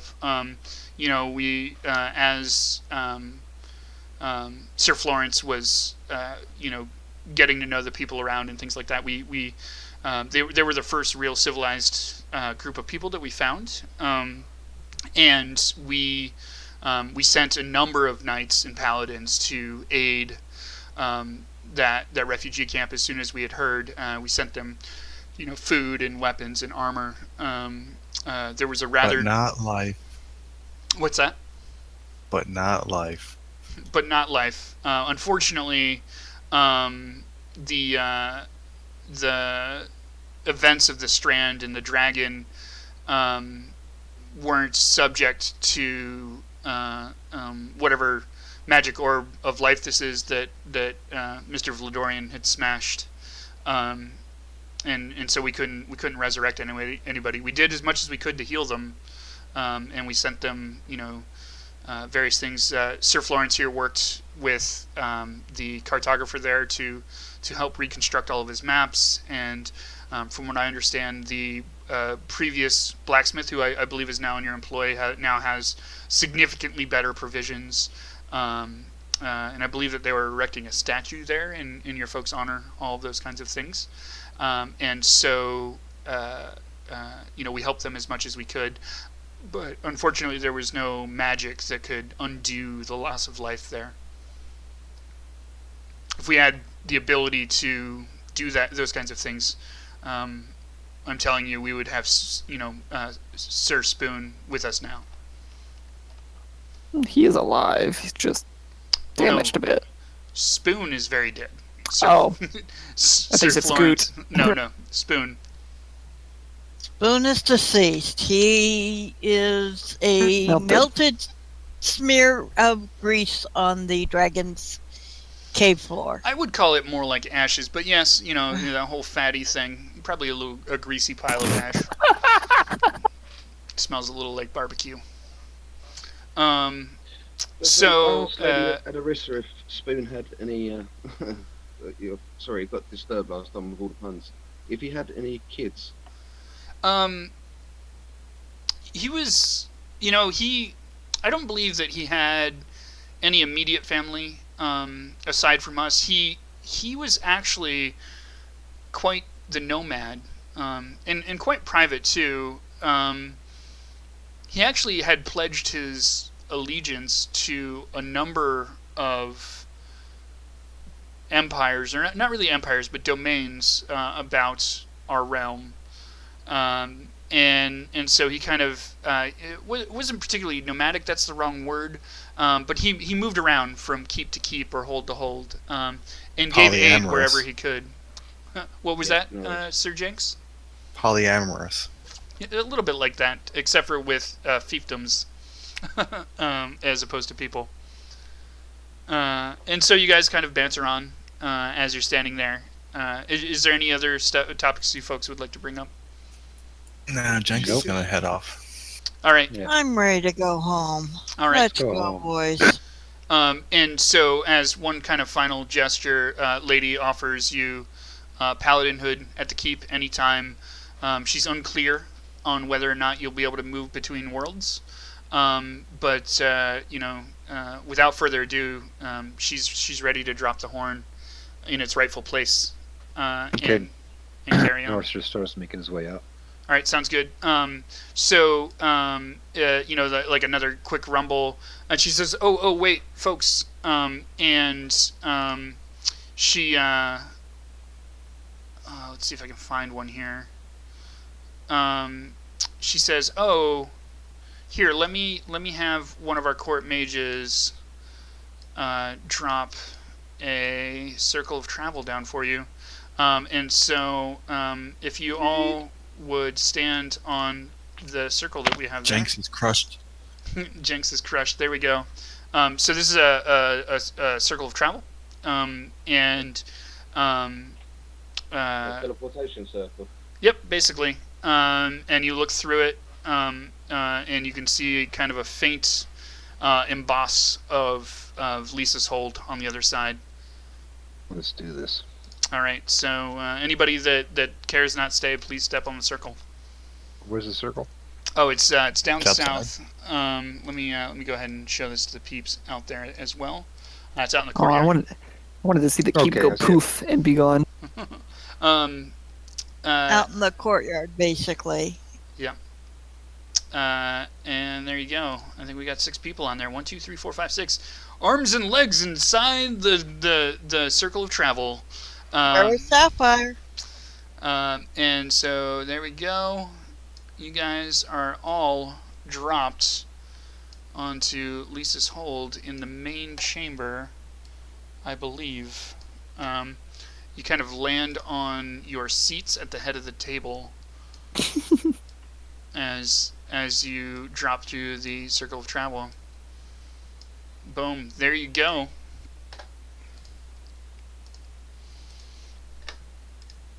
Was it a dream? I don't know. And as you look forward at the wall, you guys realize, man, you really need to update your statues of your conquests. Oh, good lord. And Jenks has a couple heads. There you go. Yeah, he does. as you guys are sitting there, you feel a very low rumble. God. And then just a kind of a punch of quake, just like maybe 2 or 3 seconds long, and it goes away. Let's probably keep leaving. I won't even have you roll any kind of perception or insight. That is undoubtedly what happened. All right. So, what would you folks like to do? I need Can we count up the gold that we With got? Connor. Yeah, divvy up.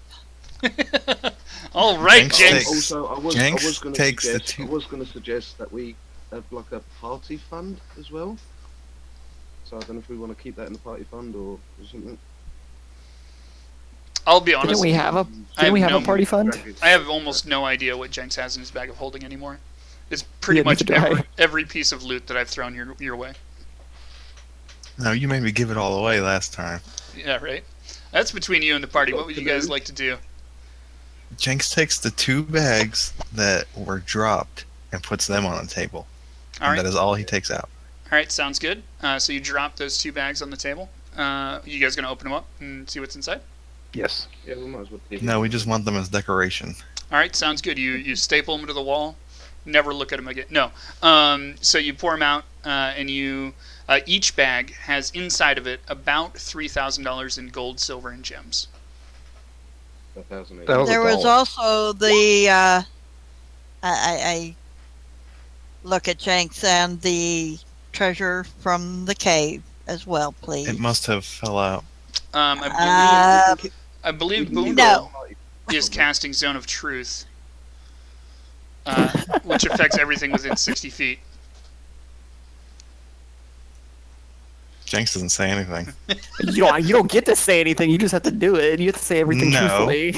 Yeah. I don't say anything. No, he can't lie to you. He doesn't. He can be. Is this? Have you guys ever seen the movie Liar Liar? He can He choose. can be silent. Actually, do a but he charisma saving cannot throw. lie. Yeah, you can do a charisma saving throw too. Jenks, what exactly do you have in the bag? Exactly. Can't lie. But he Doesn't can say choose anything. not to talk. He can plead the fifth. Oh, for fuck's sake. Who's gonna hold him down? We'll hold him down and take the bag. While we're on Norster this, can. Banduro, I see you siphoning through some gems and silver. as Yeah, well. I was gonna give it up as soon as we have all the gold pulled out. Alright, no worries. It's not like I'm gonna be able to That's keep it anyways. what I was asking about, Maduro, was the stuff that we found in the cave. Yeah, so I have 1,000, and then however much we do, and then And 3,000. how much So he... Do you want to take was that out gonna and throw it on the suggest table as that we well? That means there'll be we leave the 7,000 on the table. We leave the 2,000 as a party fund for like things like potions and stuff like that we're going to need in the future. Jenks just put 6,000 in gold on the table. That's nice. How much? I just put another 1,000. So you guys, there's 7,000 gold on the table. You guys can do with it as you please. You can probably set up a special room as kind of like a storage place for your wealth, if you will. There's a number of things you can do with that. You guys can go on a shopping spree. We can. Yeah, I need to talk to our Tell you what. armorer. I remember. Yeah, Yeah, I do Dragon remember Scale. somebody specific wanting Let's take 1,500 them. gold for plate mail.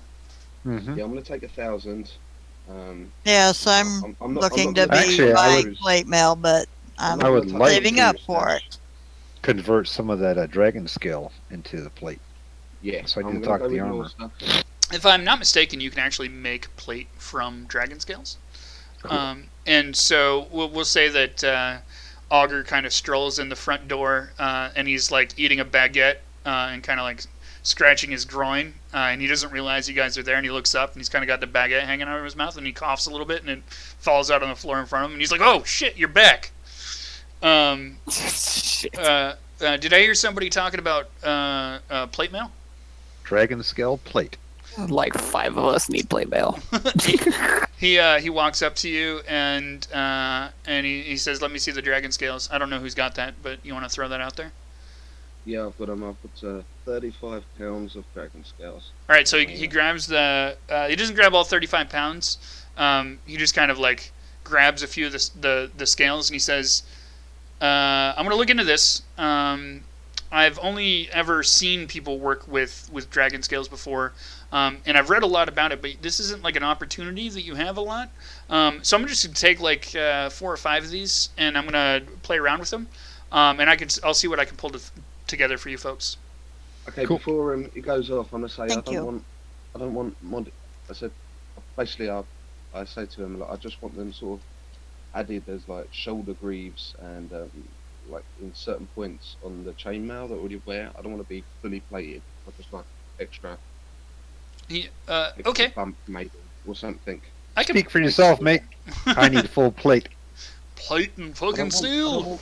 want full plate. I can't see Conover walking around in full plate. It's chainmail's fine. He kind of eyeballs the armor that he made for you before, and he's like, "Well, we probably made something that was a little heavy for you last time. If you're not looking to be in full plate, you want something a little bit more medium. We probably work something together for you, but I'm gonna have to think on this for a little bit. Maybe some sort of splint. We could probably replicate kind of the way the dragon hide moves, and you'll be a little bit more nimble. I'm not sure what the properties of the dragon scales will be kind of in the end product, but we could sacrifice a little bit more armor for a little bit more nimbleness. Maybe be a little bit stealthier that way or something like that. No, I'd rather just have extra armor on top of the chainmail, really, I suppose. Oh, so you'd like me to keep you in something kind of heavy? I don't really. And people are always challenging Smith's design decisions. It's when we get together and we kind of talk about design at the Smiths Guild. It's kind of a hot topic of discussion, which is like, let us do the smithing and make you the armor. It's pretty hard to make dragon scales and chainmail work together. Why not just go for the plate? But I'll see what I can work up for you. But if you want to go with something that with some stopping power, and you want to stick to heavy armor, and you're not worried about being nimble in combat, I'll see if stylistically I can make something for you. But honestly, the most functional thing out there might be that plate anyway. I'll tell you what, I'm sure we'll have a conversation about this at another time. Yep. All right. Anybody else need anything before I get back to brunch? I would suggest that first you find out if you can even work with it, and then we'll discuss what our needs are. I'm pretty sure I can work with it. I kind of want to experiment a little bit. Like I said, I haven't worked with it in the past, and so I just kind of want to play around with it, see if I can make proof of concept. I'll run it by you guys. And we'll see if you like it, and then we'll do a full production run for as much as we can. The big concern that I have is not necessarily whether or not I can work with it, but whether or not I have enough to keep everybody satisfied. We might only be able to make one set of armor out of this. We might be able to make 4. It depends on kind of my waste ratio and a number of other things. But we'll work together. We'll try not to exceed the budget for this project, and I understand. Yeah, we'll make it work for you, though. Number 1 customer service in the land here. Just ask that Conovar guy. He asked for simple chain, and I think I over-delivered on that one. Yeah, you did. Yes. Can very nice set of chain, indeed. Mm-hmm. Can Norster watch him work and start praying to die insect that give it gets blessed that little bit of places. extra divine oomph. As he watches lovingly as he's making Norster's armor. Is that something you're going to say in character to him? Of course. All right. So actually, I turn and look to him and I say, "What the hell have you been doing this whole time? Actually, other than eating bread and scratching your balls." We've been eating bread. And I had stew that one time. You've done nothing. Jank says, "I believe you owe us some rent." Yeah, that also. We should finalize the details on that later. No, they were already finalized. They were already finalized. I believe you should discounts and rent. Change your words here. I think my stew is burning, and he kind of rushes off. James follows him. His ass is grass. Right. He kind of runs around and goes into the kitchen and kind of putters around. He's like, "Do you want to stealth or anything like that?" No, he's gonna walk up to him with his rapier out. He's like, "What's up, man?" The deal was finalized. You owe us rent. Yes. I'll get that to you next Tuesday. Next Tuesday, you're out. That's we get the shop all worked up and everything like that, and we'll get you good to go. We'll get you all figured out. Jenks is not having this. Do me a favor, roll a charisma saving throw.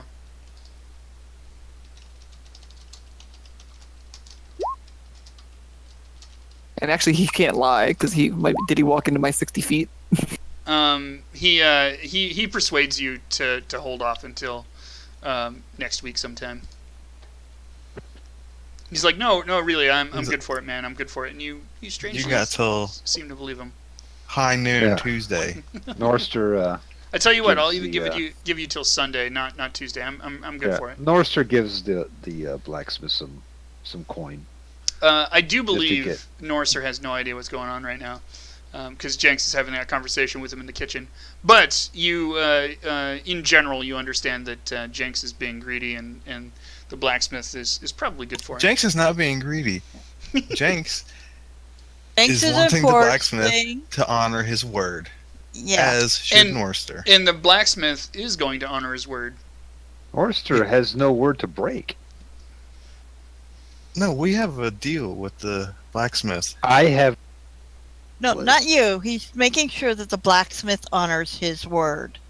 And Yeah, not Norster. and the blacksmith intends to honor his word. As far as we know. As far as Sunday. you know. As far as we know. And we'll give him the benefit of the doubt. Yeah, For now. he has no reason to deceive you guys. I mean, he's basically got to Yeah. live with you. Yeah, but why was he acting all shady? He wasn't acting shady. He was just like, oh shit, I didn't think about that. That's shady. Walk Whatever. around scratching his A balls real eating bread. businessman would be on top of shit. This is not Daft Labs up in here. Boom. No, he intends to make good on his deal. I mean, he just barely set it up. He's only been here for like 4 days? I feel like it's been longer than that. It may have been. I have to do some math. But 4 days, a month, something like that. Anything else you guys would like to do while you're here at the keep? On our Trello board, we have make armor. Make sure Smith makes armor. Make sure Smith pays Yeah. rent. I want to at some stage I want to actually go back to what's it called? The town. The Strand. That's something Strand, that we thank can you for totally making do. I'd like. We're I'd like we're to- basically in that like post finale, kind of free roam kind of situation. Yeah, Jenks I is wanna- going to ask Well- Carnivore real quick if we can have some of those dragon teeth. My first like a couple. priority is going to be some food and Yeah, I tell you what. do a crash and burn for 24 hours. I think that seems perfectly reasonable. I'll give I'll give everyone a dragon's tooth All right. as a memory, as a memoir. So that takes me. And I'll give Jenks an extra half. Sounds good. So you're down from 15.5 to 9, something So like 9, that. yeah. Oh yeah, I want to walk in to town. And I want to peddle the rest of the 9 teeth, the 2 dragon eyes, and see what I can get for that dragon gland as well, like with the apothecaries or something. Okay. You're just gonna straight up sell those off. Yeah, I'm gonna do it through Butch to make sure I get the right person, the right contacts, Yep. the best price. That absolutely seems reasonable. And so what you do is you head over to the refugee camp. You see that people have, so kind of moving back towards the refugee camp. It's been a while since you've been here, like probably a couple weeks at least. 4 it looks days like, to a month. yeah. So you notice that the refugee camp is starting to kind of break down.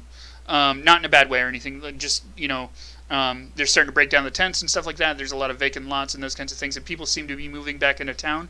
A lot of the previously destroyed buildings are being reconstructed. There's a number of new boats in the harbor, and I assume you're going to stroll through town, correct? As you're strolling through town, you notice that there's a couple of new taverns that sprung up, a new temple. The southern wall has been repaired. And you kind of move down towards the docks, and a number of the boats and docks that were previously destroyed, you see fresh new pine kind of laid, and there's a new boathouse that Roe and Butch are working out of. And Lovely. I want to talk to them as well. There right. was something I wanted to do. But before I peddle those bits, I want to give Butch and Roe 1,000 gold and see if they're interested in going into a partnership. Oh snap! Is that out of the party fund? No, that's out of mine because that was out of the what we Alright. got from Lady Adarissa, wasn't it? It sounds totally reasonable. And so you drop a sack of 1,000 gold on the table in front of them, and their jaws just drop. And so I assume you say something about starting a partnership or wanting to start a business here on the docks. Yeah, that's right. And they both their jaws drop, and they look at each other, and they're like. And there's just 1 second, and they like, and like they converse back and forth for like 2 minutes, 3 minutes, and they're like, okay, we can definitely do something with this. Okay, we'll talk about it. Yeah, Right, we can definitely we'll do do that. something. We could buy some like pretty nice skiffs, or we could do like a big boat thing. We should work that out. I tell you what, stop by. We're a little thrown off by this. We're like right in the middle of inventory right now, but Yeah, no worries. I'll come back tomorrow. yeah, come back tomorrow at noon, and we'll start talking about kind of like our options here, because there's a lot of things that we could do with this. Yeah, lovely. All right, cool. Anything So, else you'd like to do in town, or anybody else if you want to wander towards town or whatever? Yeah, that was just it's just quickly that 9 dragon teeth. I've got a dragon gland and 2 dragon eyes. I presume an apothecary would be best for that. Yes. So you just want to sell that straight up? Yeah, I want to sell that straight up. All right, sounds good. So you go into the apothecary, and you just kind of lay this stuff out, and he's like, well, and he's like, yeah, you've got like is it 436 gold worth of components here? 436. Yep. Make it 480 and you got a deal. Do me a favor, roll persuasion. Okay.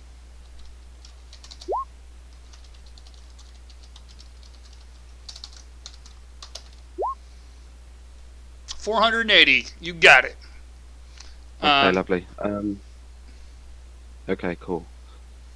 For the record, Norster, can you add that to your bit? I put it. Actually, no, I'm not. Right, just for the record, guys, I'm putting that under a separate column, my thing, and that's going into party funds. All right. 480 in party Alright. funds. Anything else you? Yeah. No, that's it. I would have.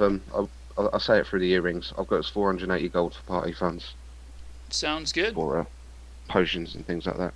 All right, and we'll go ahead and say that you also update them on the town and everything that's going on there. Yeah. Anybody else want to do anything? Okay, after my 24-hour nap, Mm-hmm. I'm going to look over everyone's injuries and see how everyone's doing, make sure everything's healing properly. Sounds that good. Nothing's infecting or... no, we don't want anybody losing limbs. Yeah, other than some surface scarring on Conovar from what seems like some burns, everybody seems to be in pretty good condition.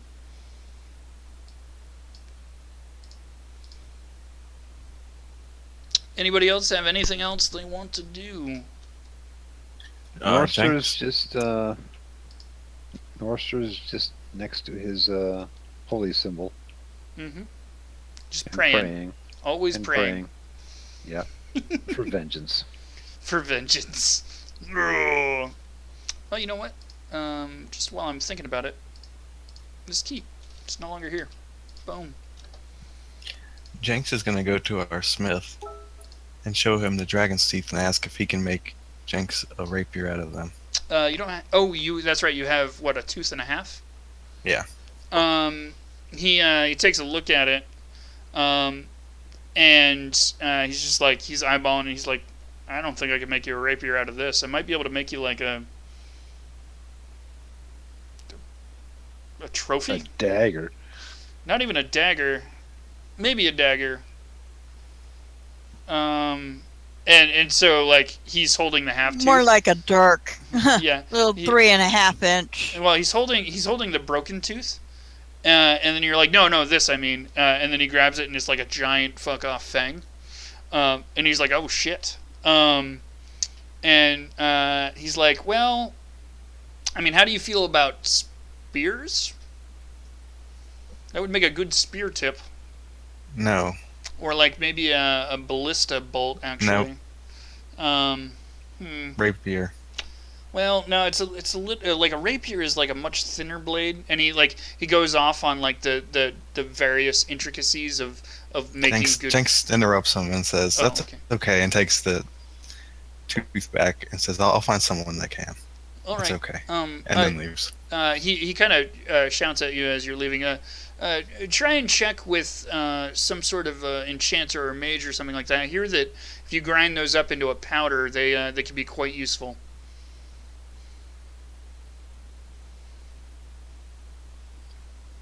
Okay, Jenks just walks away. All right, sounds good. He kind of gets back to work setting up his smithy. Takes quite a bit to get the forge all going and stuff like that. You hear him swearing it at the forge. Sounds like he burned his hand or something like that. Fuck. Anything else? Oh yeah, sorry. Can I retcon and say that I sold that mirror as well to put into the party funds? Sure. So you have an extra 5 gold in the party funds.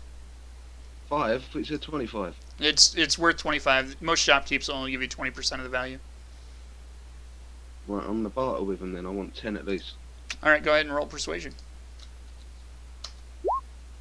Against my nat 20, you don't get it. Right, I'm gonna use my chainmail. That glorious chainmail roll again. It doesn't matter. I got a nat 20. Well, I guess you could have gotten a nat 20. But it's just 5 extra, is it? the provisioner is not moved. So I'm gonna keep the mirror and try again a different day then. All right, that sounds fine. He's like, you're a stiff bargainer. You're like, I'll find somebody else to buy this mirror then, because that 5 gold difference, that's everything. Yeah, it could be more with the right person. I don't know. Mm-hmm. All right. All right. So otherwise, you guys are kind of milling around Lisa's hold. What I What's that? talking Oh, the apothecary about a burn salve. You broke up a little bit there, but it sounded like you said you'd like to talk to apothecary about getting a salve for burns. Yes. So you probably actually don't need to talk to an apothecary. If you roll a medicine check for me, real quick. Your experience as a healer and a cleric means that you could probably, with fair ease, find enough stuff around.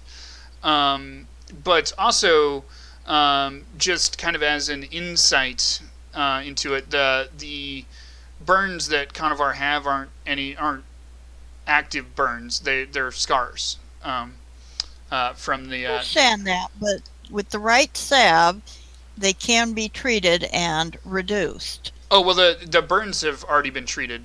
These are old. The wounds are. I understand, but even old scars can be treated and reduced.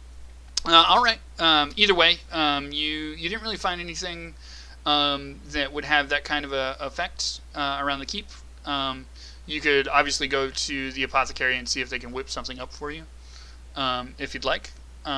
Yes, that's what I wanted to do in the first place. Okay. So you go to an apothecary, and he kind of tools around and stuff like that, and he asks, "Do you think I could see the scars? I need a little bit more information to put my finger on something that might help." And so you go find Conovar in town. You kind of tool down to the docks and you grab him and you drag him back to the apothecary, and he takes a look at it and he's like, he's like, "Well, I don't have anything right now. Our stocks are kind of low, but we're just recovering from this dragon attack." And he seems completely oblivious to the fact that you guys helped. So maybe next week we might be able to get a shipment for something. I'll make sure that I special order something for you. Thank you. I would appreciate that. Mm-hmm. All right. Vlad, Jenks, Bundiru, anything you folks would like to do? Kill Jester. You guys go to the Strand, you hire Jester specifically to bring it back to the hold, and then you just stab him in the eye. No, we don't bring it back. We do it halfway. Oh, gotcha. Like off in the woods where nobody will see you? Don't want Norser finding out. Right. I gotcha. I'll let you guys decide whether or not that actually happened. Are we actually in the Strand? You guys can go be to anywhere. Carnivore? You've got free roam on the map right now. You can go Okay. anywhere you want. You're kind of traveling back and forth. I would assume alone. Lad Roads are. wants to go back and see if there's any treasure under that troll bridge. Ooh, bringing up the troll bridge. Old wounds die hard. Man. Old wounds. It's a good thing Spoon vaporized him. Oh man, pour a whiskey for Spoon. So you go ahead and go back to the troll bridge, and there's nothing there. There's not even any trolls. Although, can you roll perception for me? That was Vlad, BT Dubs. As you're hanging out, good thing I didn't give you disadvantage. As you're kind of hanging out, you do notice a baby troll kind of upstream, like maybe a quarter mile or so, playing in the water with no parents around. Oh my god, fucking guilt trip or what? Oh, the feels. He's playing bridge troll all alone. Actually, one of the other things I do want to do is I want to go back to the troll village and see, and basically look over the survivors, see if there's anything that I can do to help. With do you healing, mean etc. Do you mean the lizard village down south? Yeah. All right, so you head down south into the lizard village, do you head down there alone? I would take at least one of the guys with me. Sounds good. So that's really important because that swamp's really dangerous, and you guys come across some encounters or whatever, but nothing that you can't particularly handle, and so you dispatch whatever it is. Maybe some roaming bandit lizard men or humans, or maybe a giant spider here or there, or a barbed devil here or there, or some alligators. But you kind of dispatch those things as you go back and forth. Nobody in the various little hovels and mounds about the swamp where the village or where the lizard people are centered seem to be like in medical need. It seems the bulk of their need is around help with getting infrastructure set back up, right? Building huts, building pathways here or there, replenishing food stores, and resetting up their various peat farms and those kinds of things. Okay. I'll use my soldiers training to organize work crews and try and help direct the work in the most efficient way. Can you do me a favor and roll diplomacy? I believe it is. Is diplomacy 4E? It is. So what we actually want is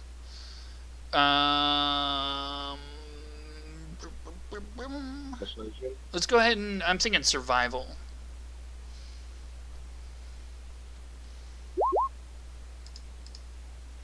And so you try to help direct folks around as much as you can. I'm a little sad that they got rid of diplomacy because that's the perfect skill for this situation. And so you tend to help people where you can. It doesn't particularly hinder them or anything. You build a slight rapport with them, although you find that ultimately you're just kind of trying to hobble together these folks, and you end up contributing more as an individual than as a leader. What about persuasion? Persuading them to do what I want them to do. You could try. They're not particularly charismatic. Go ahead and roll persuasion. And so you basically you try the lizardmen culture is so jarringly different that you've basically managed to kind of build a rapport with their what are you slashing at, Sergeant? Sorry, I was just double checking something. Sorry. So you start to build a rapport with a couple of the chieftains, and you try to show them kind of the human way of doing various things, like, you know, here's how you plant corn, and here's how you fish, and all of these kinds of things. They seem to appreciate having you around, not so much for the way you contribute in terms of organizing them around the you know, kind of the reconstruction of their village, because they don't find your knowledge like useful to their way of life, but they do find having you around and the rapport that they've built with you is good for morale, and so they are pretty okay with you know, having you around and hanging out with you and swapping stories and all those kinds of things, and they seem genuinely appreciative that you and the band of adventurers that you were with. I wasn't thinking so much in terms of trying to show them human ways of doing things. I was thinking more in terms of prioritizing which tasks needed to be done first. Yeah, and that's just not how they work. They're kind of like a cell type group. You know, each family kind of does their thing and provides for themselves uniquely. But anyway, Okay. it doesn't matter. You know, they seem genuinely grateful for you and the band of adventurers that you were with. That, like, genuinely grateful that you prevented what would have been a hugely devastating loss of life for their you know, small piece of civilization. Offer them Okay. beads for their land. Basically, the way those roles came out, you know, kind of stepping out into the metagame, Marala, is you didn't particularly help them mechanically, right? But you, as a function of your charisma with them, have built a rapport with them, right? That's the difference between the survival and the persuasion roles. Okay. So, And so mechanically, I'll help with, oh, go ahead. okay.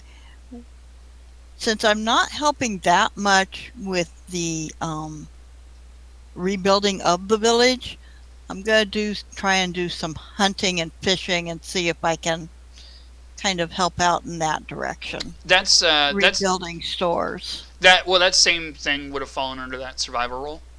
Okay. And that's kind of what it is. And just what it comes down to, kind of in that RP flavor, is you grab a fishing pole and you go and you fish for some fish and you catch 2 or 3, and then one of the hunter lizard men just kind of looks at you and reaches down into the water and grabs a fish, bites its head off, throws it over, grabs another fish, and like he catches like 12 in the time that you catch 2 or 3, because that's just naturally what they're better at, and the swamp isn't really you know, your jam in terms of whatever it is. You know, it's not like you're Vlad in the forest.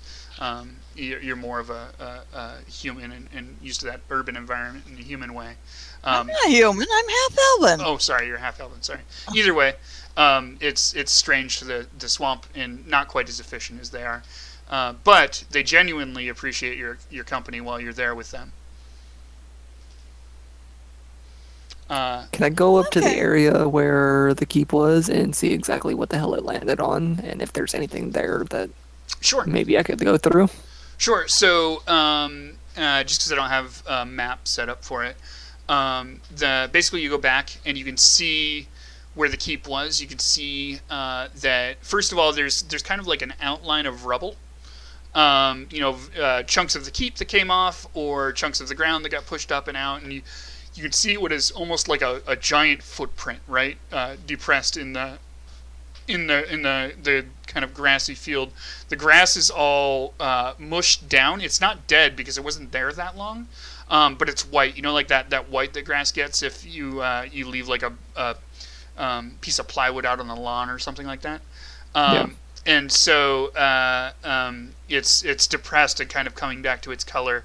But you could definitely see this outline of where the keep was.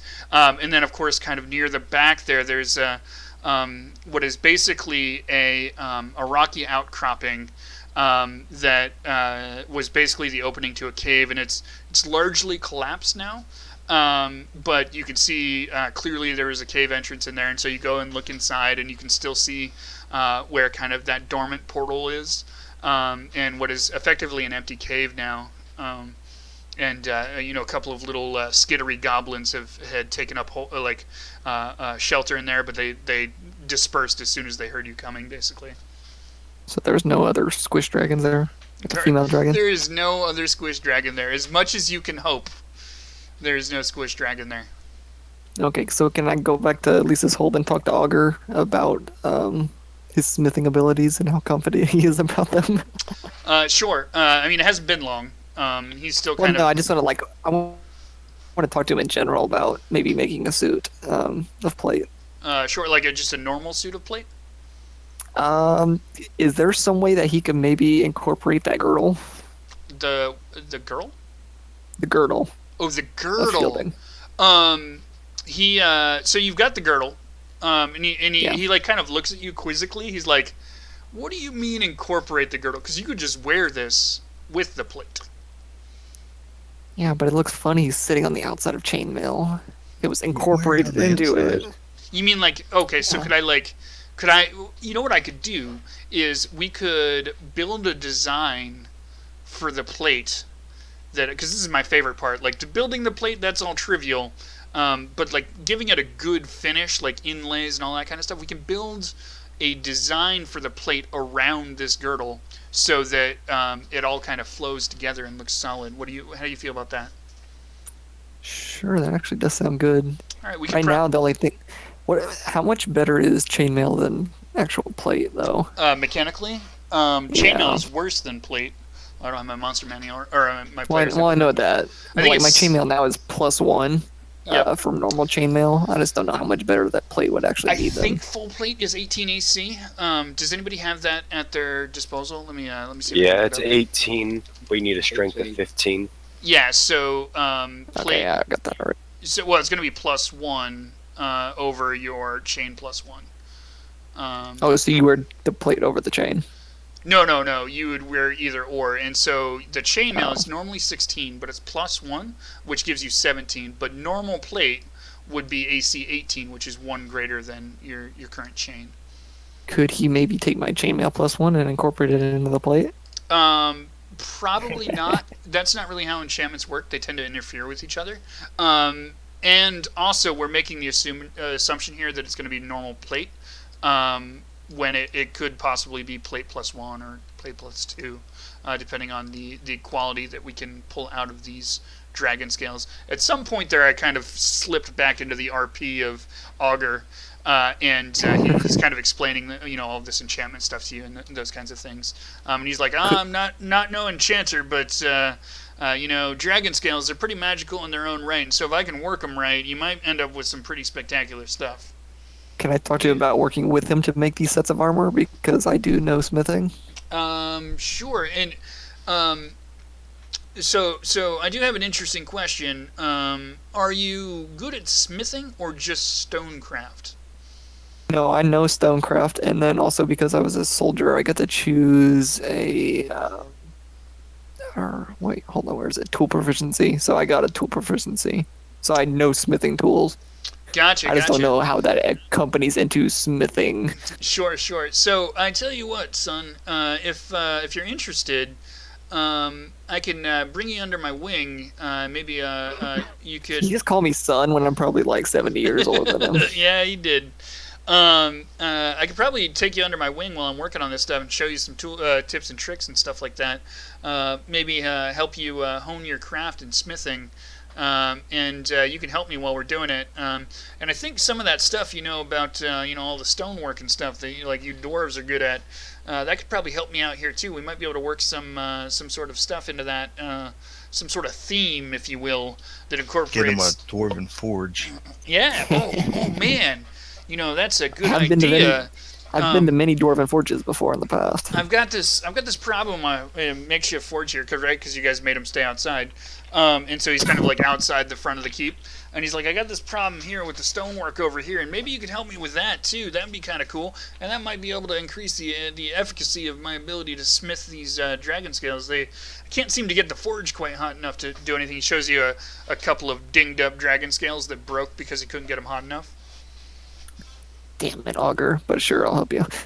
Sounds good. And so we'll work that out over the course of the next week.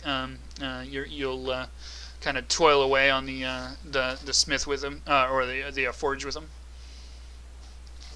You guys will have a sky forge in no time at all. Anything else anybody else wants to do? Jenks wants to go find a leather worker. A leather worker. Ooh, interesting. Do you want to stop and talk to Augur to see if he's got any sort of insight or anything like that? No, fuck Augur. Oh man, you already love that guy, I can see. All right, so you're gonna head over to the Strands and try to find a tailor, leather worker, armor. Yeah. All right. Okay. We need. Oh, go One ahead. of the things we need to do is figure out the division of the gold. Yeah. Well, I thought you guys already had set up a party fund. So Jenks is about to head out the door, and Aurelia steps in, and she's like, "We should talk about this gold situation." Discuss. Jenks Well, keeps because going. I'm looking at. I want to get plate mail too. Mm-hmm. I need to have enough gold to do so. Yeah. We all got 1,000 gold from Lady Adarissa, so you can add that to your. Oh, Thing. okay. Yeah. Technically, you guys dumped 7,000 gold on the table I there. didn't touch Bandura's stash. I left it. Oh, okay. So there's just 1,000 gold sitting on the dining table right now. If everybody took 1,000. I walk back in and pick my bag of gems back I up. didn't, since I nobody didn't wanna take any anything. money. I don't think. Yeah. So Vlad's got a pile of gold sitting on his sushi plate. Just sitting there, 1,000 gold. That's my sushi plate. Oh, I'll I'm leave sorry. it there for him. I couldn't quite Okay, remember who so had what between- delicacy.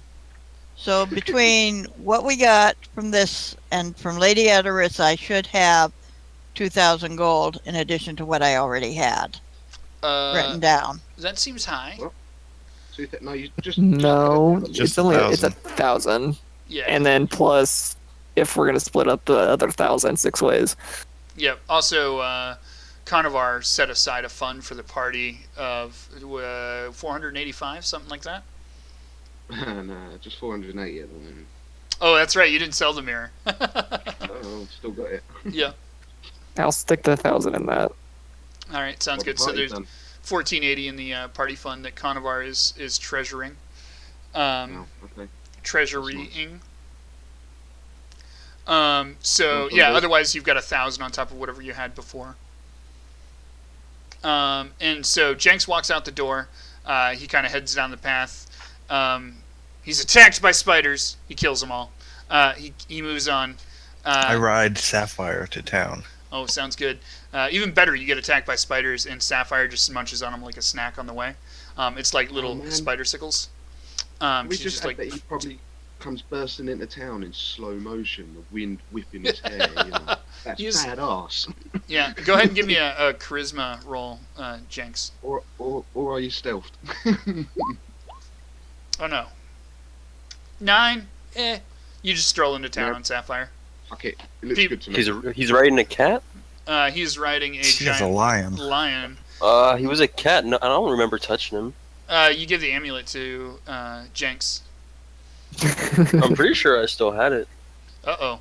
We have a collapse in story here. No, I, Scribble in on a I cat. summoned Sapphire on Vlad's face. Oh, right. Yeah, when we were And fighting the then dragon. So did you do that back at the hold? Sure.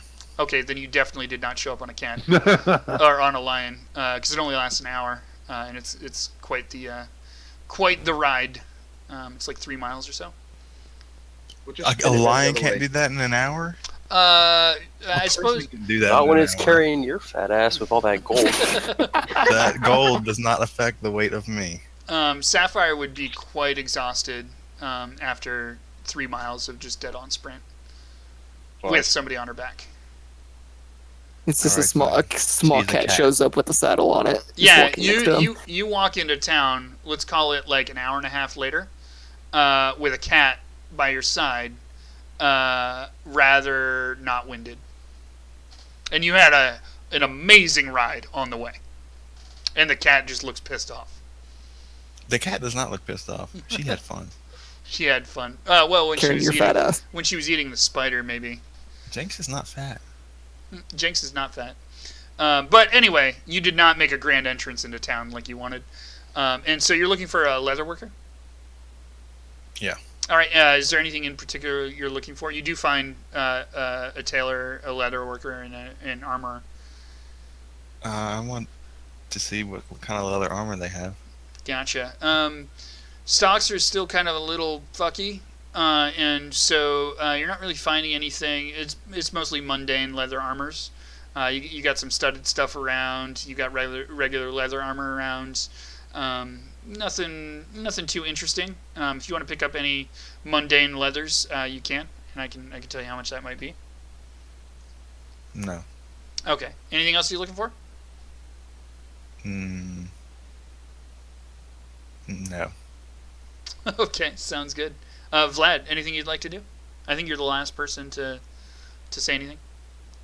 I'm gonna take that 1,000 gold of mine, and I'm just gonna split it up and give 200 to everybody. That does work, except if you don't give yourself 200. Yeah, that's what I mean. Yep. I can split 1,000 5 ways, right? Yep. Yeah. So give everybody, give it to everyone, and I'll have nothing. you just you pile up the gold on their dinner plates for the people that are away, and they come back to little gifts. I'll put that 200 in the party fund. Sounds good. Can I make one quick retcon back to when I was up at the keep? Sure. Let's say that's when I found the bear that I will come to call my steed. All right, Quotations. Let's really quickly explain this to the audience, because I believe the entire conversation about this happened offline. Yes. So a level 5 paladin, and is it a level 5 paladin? I don't know. When Yes. Bundiru, Well, it's a second level spell. Yeah, So that's the first time you get it. So it's a second level spell as a paladin that you can take. Both Norster and Bundiru took. It's called Find Steed, right? Mm-hmm. Yes. And so that's a spell that allows them to summon a steed for up to an hour, right? Up to whatever. It's forever until until you you tell it to go away. Yeah. Oh, okay, gotcha. And it takes 10 minutes to cast, right? Mm-hmm. Yep. I could share it, but it's gonna pretty much blur out everything. Let's see, watch. Yeah. there it is. Yeah, it's pretty long. Basically, here, I'll go ahead and read this for people.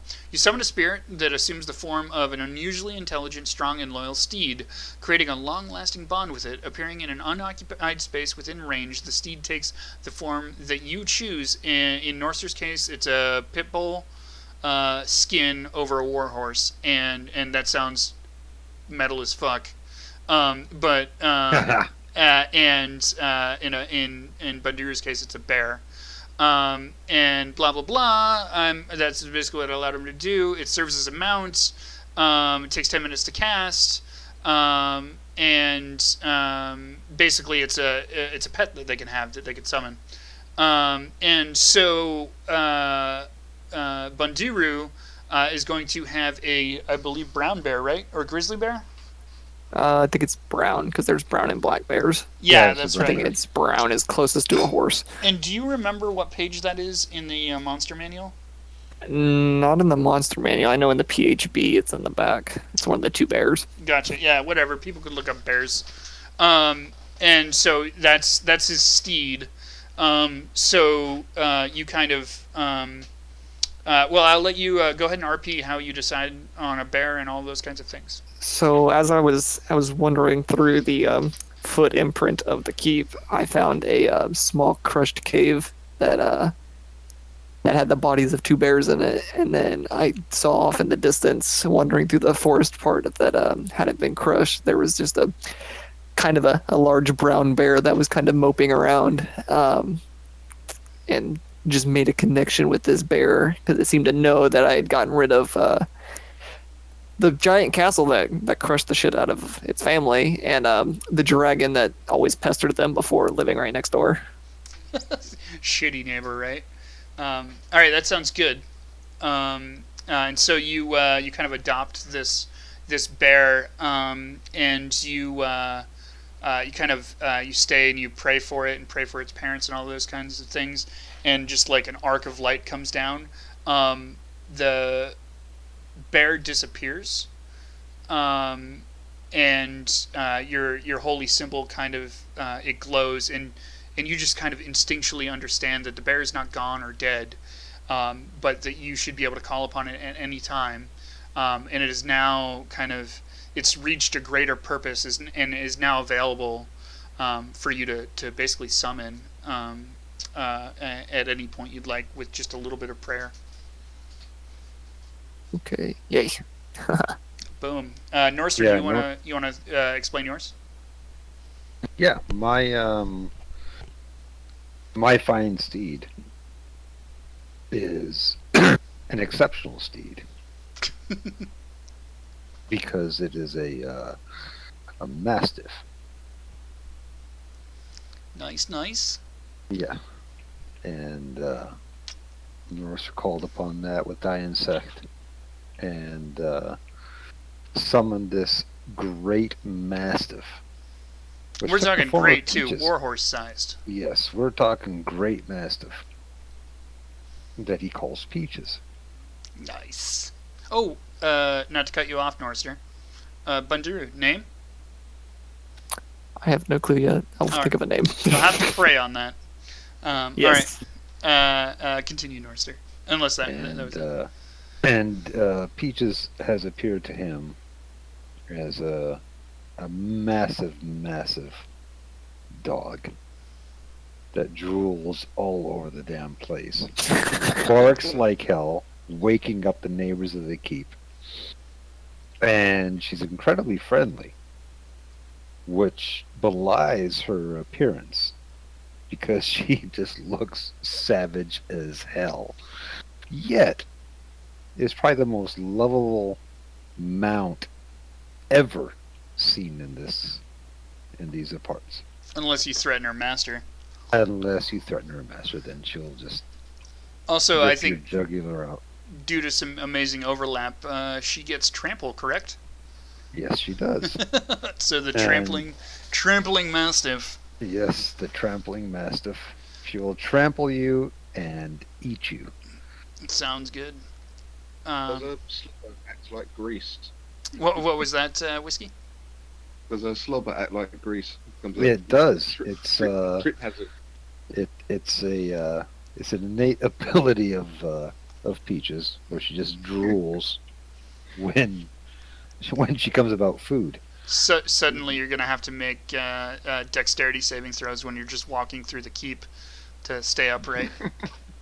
No, Peaches is not allowed in the keep. Oh, I see. She's She unsummoned. she is outside. Gotcha. Outside Doge. Protecting the outer perimeters of the keep. Sounds good. Well, not only protecting, but just kind of barking and inviting everybody around her to come and pet her. Yeah, even though her barks are completely and incredibly frightening, nobody wants to come even close to her. Yet that's not the intended effect.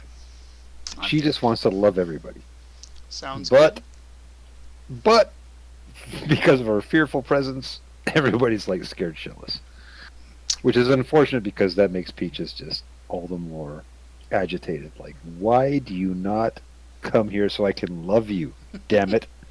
I am here to love you people.